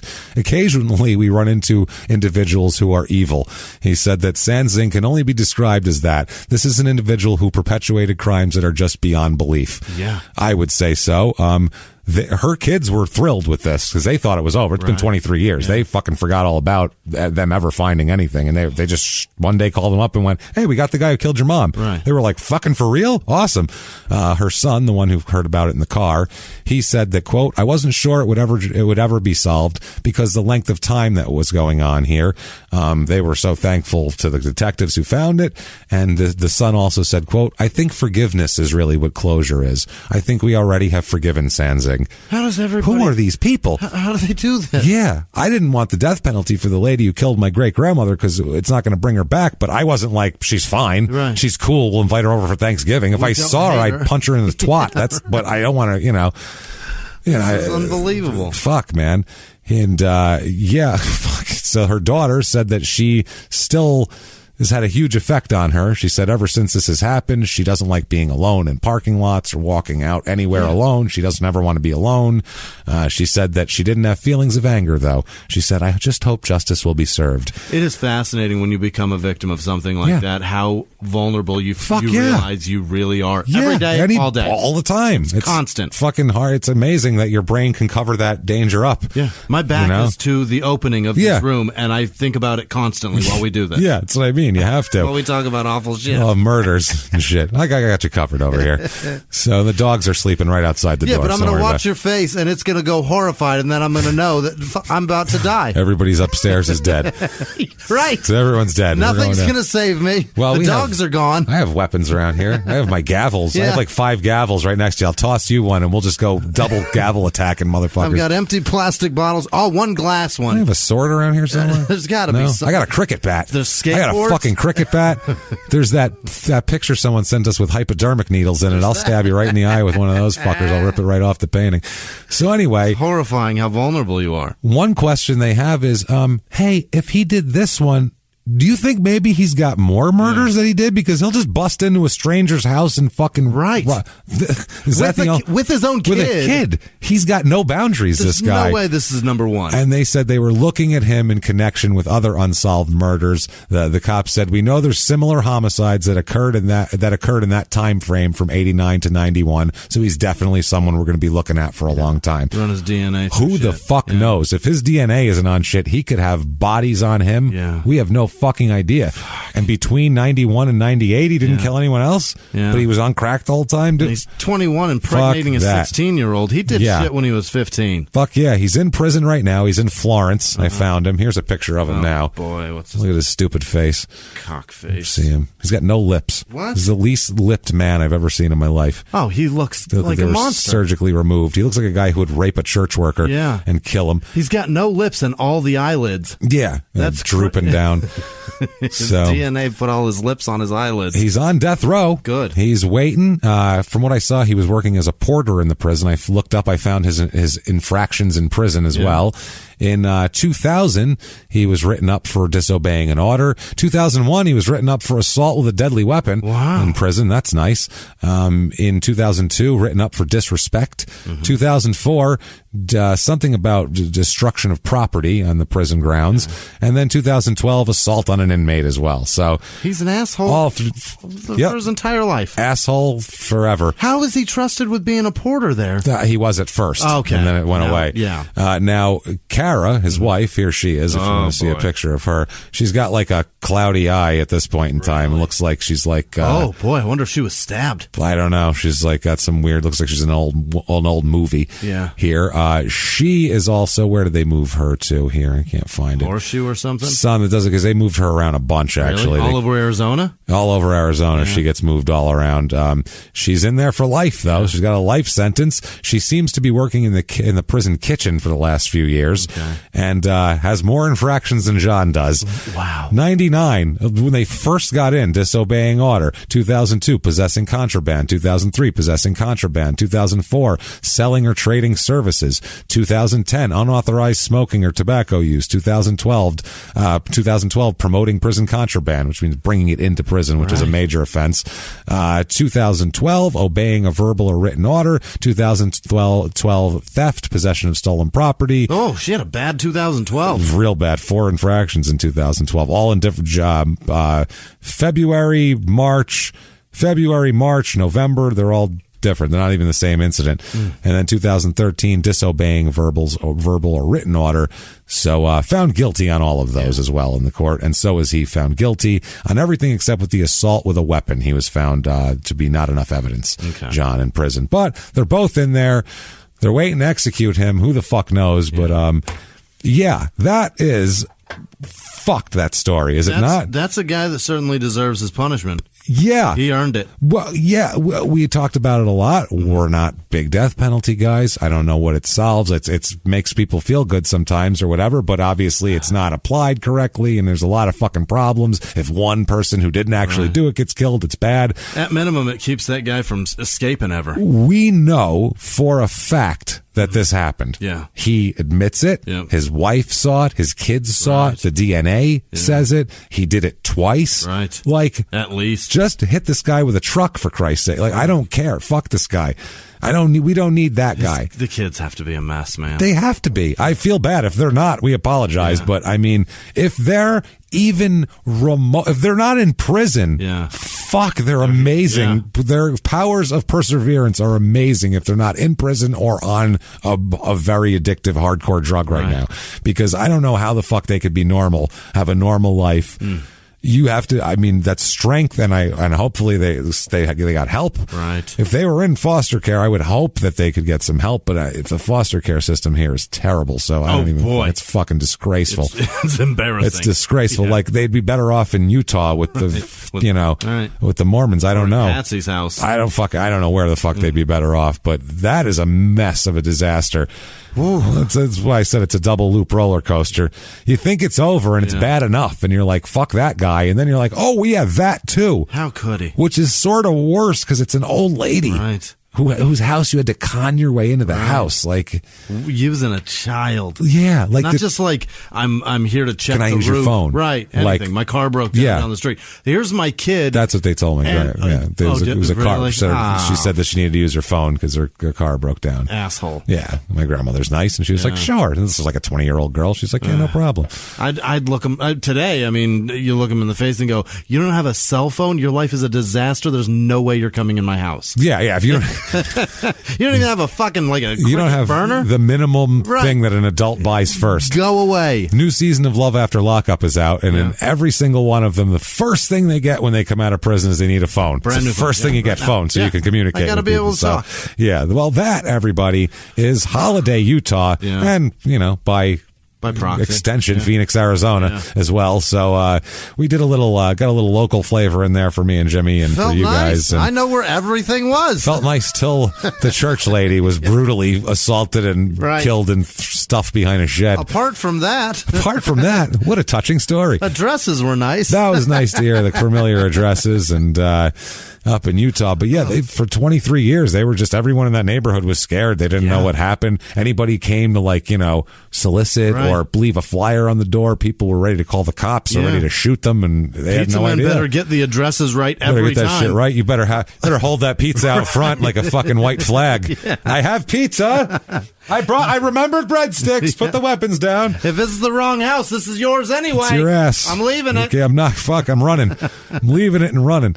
So, that is that. Hope you enjoyed that show and are as disturbed by it as we are, because that was fucking disturbing. I'm so sad. If you have any emotions at all toward it, I got an idea. Get on Apple Podcasts, that purple icon, and give us a review. Give us 5 stars, though, no matter how you feel. Right. And it doesn't matter what you say. Say whatever you want. We really don't care. I really like hearing about people's favorite sandwich combinations that they've been posting. That's fun. So, like, what kind of condiments you like, or how you do it. What's your order? Do you do cheese on the bottom? Do you cheese on the top? Maybe cheese in the middle of the meat? Do you like the peppercorn in the salami? I don't know. That's terrible. Pick those things out. Yeah. I don't want any part of that disgusting. shit. I don't want peppers in my... No. Yeah, I don't like that shit. But I will eat the pimento loaf. I don't like that either. Oh, God. My grandmother used to try to feed me that when I was a kid. I'd fucking poke all the... And I love green olives, too, but I'd fucking poke all the shit out of there. Then it's just a fucking bologna sandwich. Then it's a Swiss bologna sandwich, and it was gross. That's weird. Ugh, disgusting. The I hate that change shit. It. Love it. So, where the hell was I? I don't even remember. I'm, Apple Podcasts, purple icon, sandwiches. That's right. Tell us what your favorite sandwich is. Doesn't fucking matter. Other than that, keep going to shutupandgivememurder.com for everything crime and sports and small town murder related. We have, all new merch up there right now. So check that out. New stuff popping up all the goddamn time on there for you guys. Also, the tickets to the live shows, we're kind of booking those as we go. They're rescheduling a lot for next year. And also, no details yet, but we're going to be putting on at some point a little virtual something for you guys. We're going to do a virtual live show of some kind. Right. It's probably going to be like the prisoner dating game or something like that, because we're going to do it's an experiment. We're going to check it out. It'll be ticketed. It'll be ticketed, and you guys can buy tickets and watch it, and we're going to do that. Right. So it's going to be within probably the next month and a half. Yes. So look out for that. More details to come. We'll have more details next week, and then every week after we'll have even more details, and then they'll go on sale. So that's the most details. So check all that out and see us all over there. Listen to Crime and Sports, too, if you haven't. If you're not, you're blowing it. You're blowing it. Listen to Crime and Sports. Also, check out P.S. I Hate This Movie on the weekends, too, where we talk about bad romantic comedies. That's a lot of fun. Check that out. Keep coming back. Check us out on social media, maybe. Right. Do that. We're at Murder Small on Twitter, at Small Town Pod on Facebook, and at Small Town Murder on Instagram. You can find us all on there. You want to be a producer. Yeah. Who doesn't want to be a producer? Yeah. Who does? In just a few short minutes, Jimmy's going to butcher so many names. It's awesome. So you want to be part of that club? Be part of that club. You know what else you get when you're part of that club? You get access to tons of episodes of bonus stuff. Yeah. And all our bonus stuff's like over an hour. Like there's no we don't do 10-minute bullshit. We do a fun thing this week on Crime and Sports as bonus, which you'll have access to because you get access to everything for the $5 on Patreon. Crime and Sports is going to be old personal ads from the newspaper that I find some of the craziest fucking personal ads. So fun. And they're fun as shit, and we go over them from 1989 in Kansas, and it's funny as shit. And I try to decipher whatever codes that they used. Decipher codes. Then we find some ads that you go along with it. It's a trip. You want to check that out. And on Small Town Murders Patreon this week, like we said, you get access to both for the $5. We are going to do an in-depth look at the white trash defense. Fantastic. Used, I believe, in episode 60 or 61. 61? Was it? Is Lou Diamond Phillips, Oklahoma. Was it 60? That was 61 or 60. Is that the one with the pandemic that we talked about? I think it was. Same 61? Episode. Yeah. I think that's the same thing. But the white trash. I know that because I've heard it 30 times. Yeah, people keep telling us about it repeatedly since February. Right. So in that, we talked about this person appealed their murder conviction using something called the white trash defense.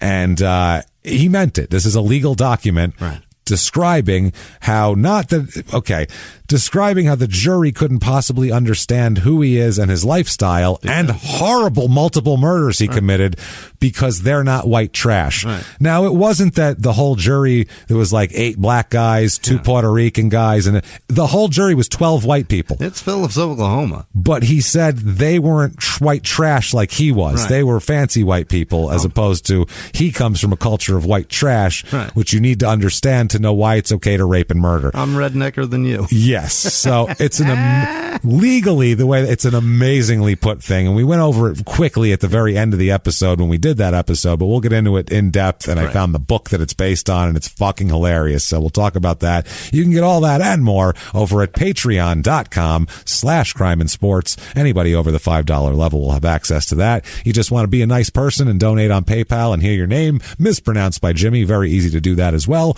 Over at PayPal using our email address, crimeandsports@gmail.com. Right. That said, enough of this bullshit, Jimmy.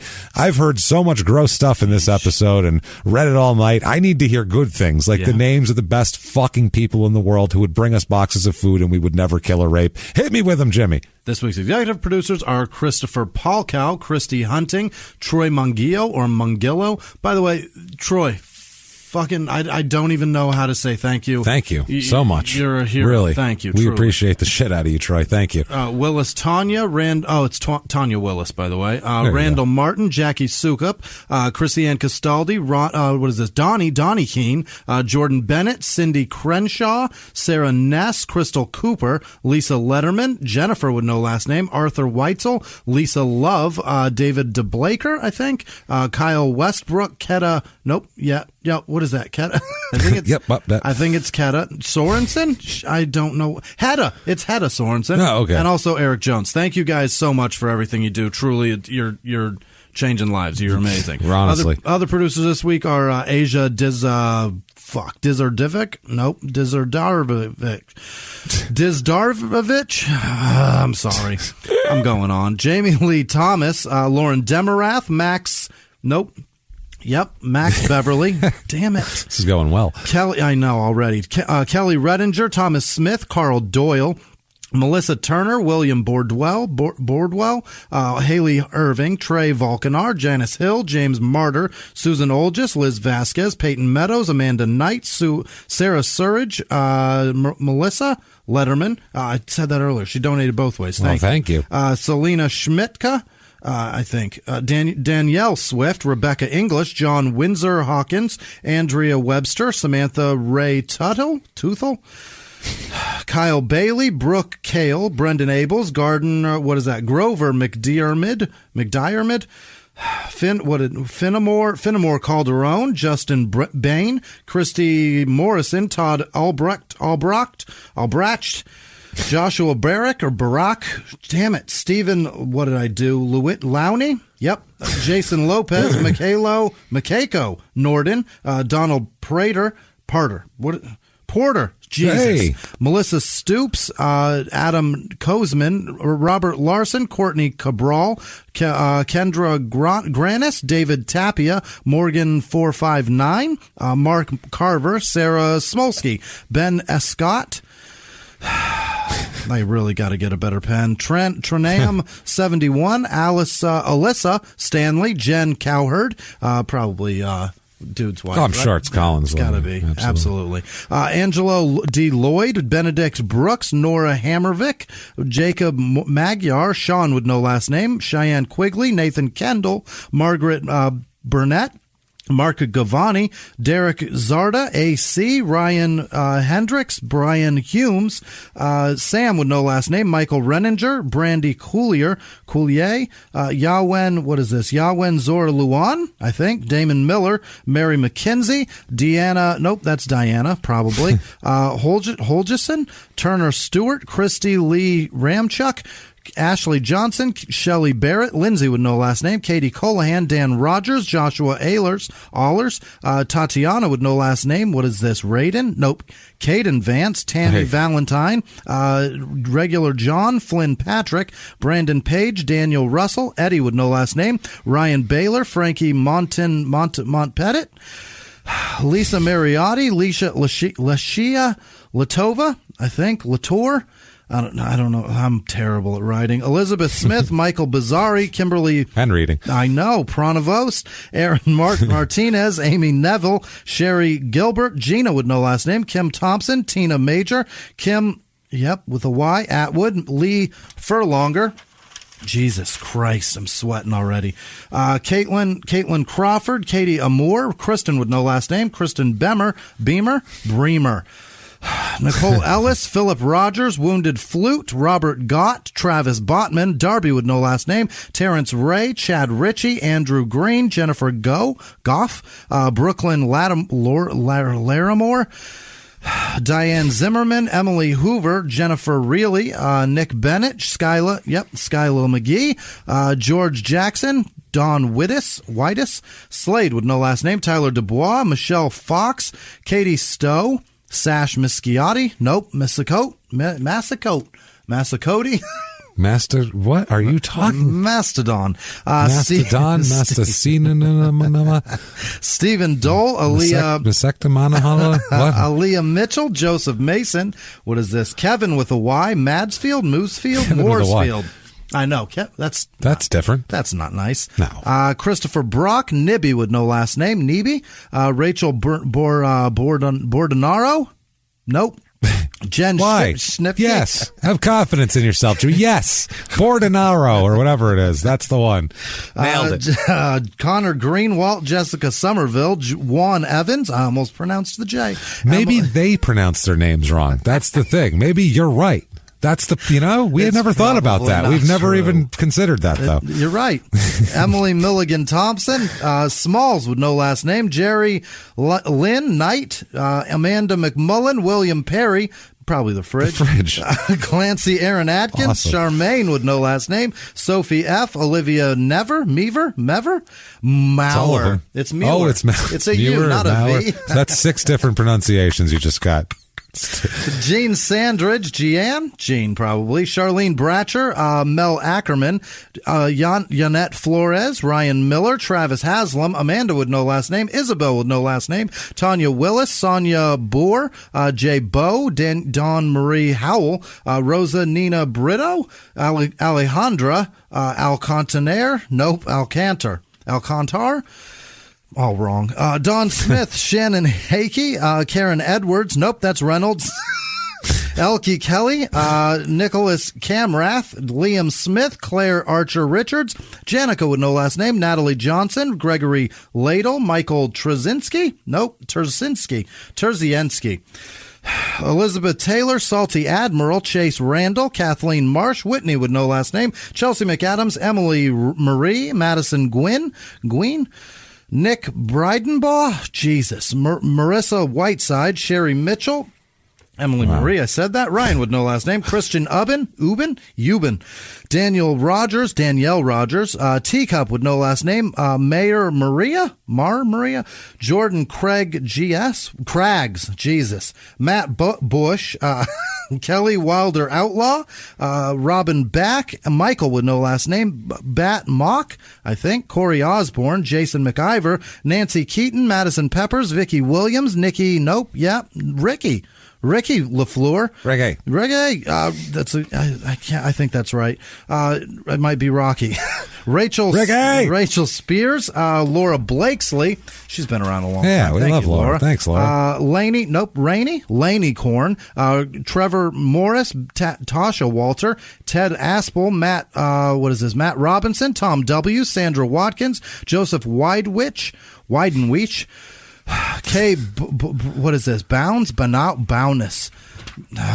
Jennifer Julian, Sarah Litchford, Sean Burleson, Anna Thompson, Bennett Kilgore, Amy Jezanuski, Morgan and Ben Brook, Jess and Kyle Norton, Riley Sluter, Alex Ball, Ken with no last name, Alaska, the whole state, Haley Wallen, Aaron Dickey, Haley with no last name, Wade Christensen, Nathan Bland, Lisa Atkinson, Hannah Sedgwick, Michelle Donegan,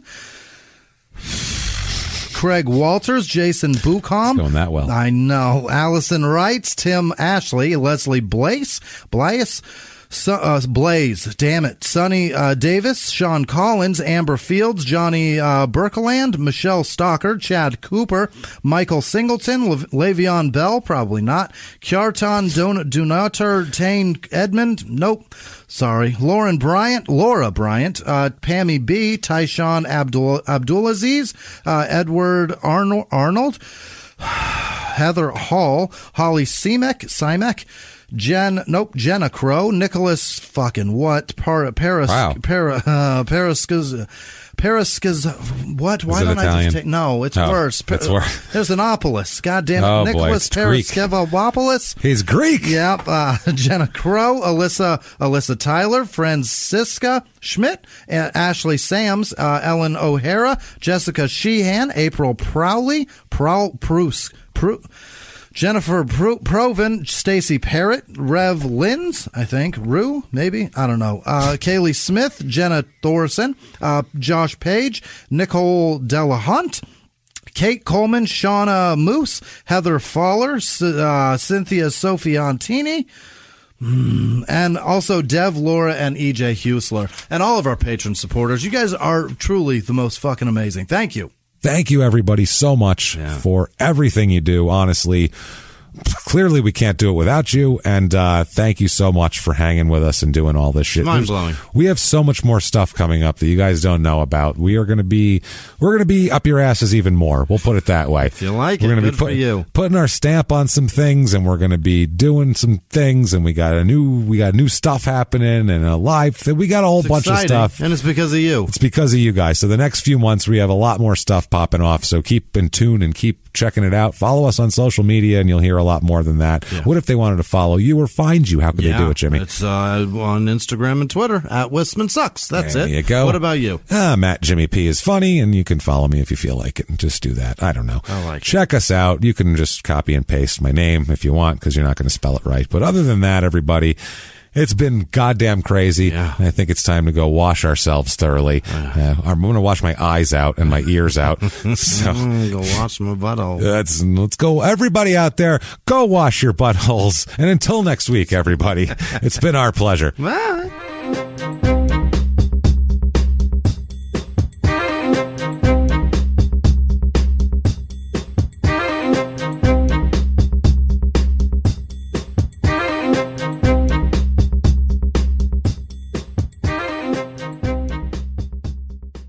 If you like Small Town Murder, you can listen early and ad-free now by joining Wondery Plus in the Wondery app or on Apple Podcasts. Prime members can listen early and ad-free on Amazon Music. Before you go, tell us about yourself by filling out a short survey at Wondery.com/survey. In the 1980s, a rosé swept the country. Hey, Mike, I really like this White Zinfandel. Well, good. Now put it down. We're going to try another one. White Zin became America's top-selling wine. But most don't know that this sweet drink has a sour history. What began in 1986 with counterfeit bottles. A big fraud, a multi-million-dollar fraud. Sent investigators chasing one of the most powerful families in the business, the Licciardis. But the closer the feds got to them, the more dangerous things became. It's a story of deceit. At the time, I was paranoid. Threats. You touch my kids, I will kill you. And murder. with a .22 caliber bullet to the head. What started with a scheme to mislabel wine spilled into a blood-soaked battle for succession. Welcome to Bloodvines. You can binge listen to Bloodvines exclusively and ad-free on Wondery Plus. Join Wondery Plus in the Wondery app, Apple Podcasts, or Spotify.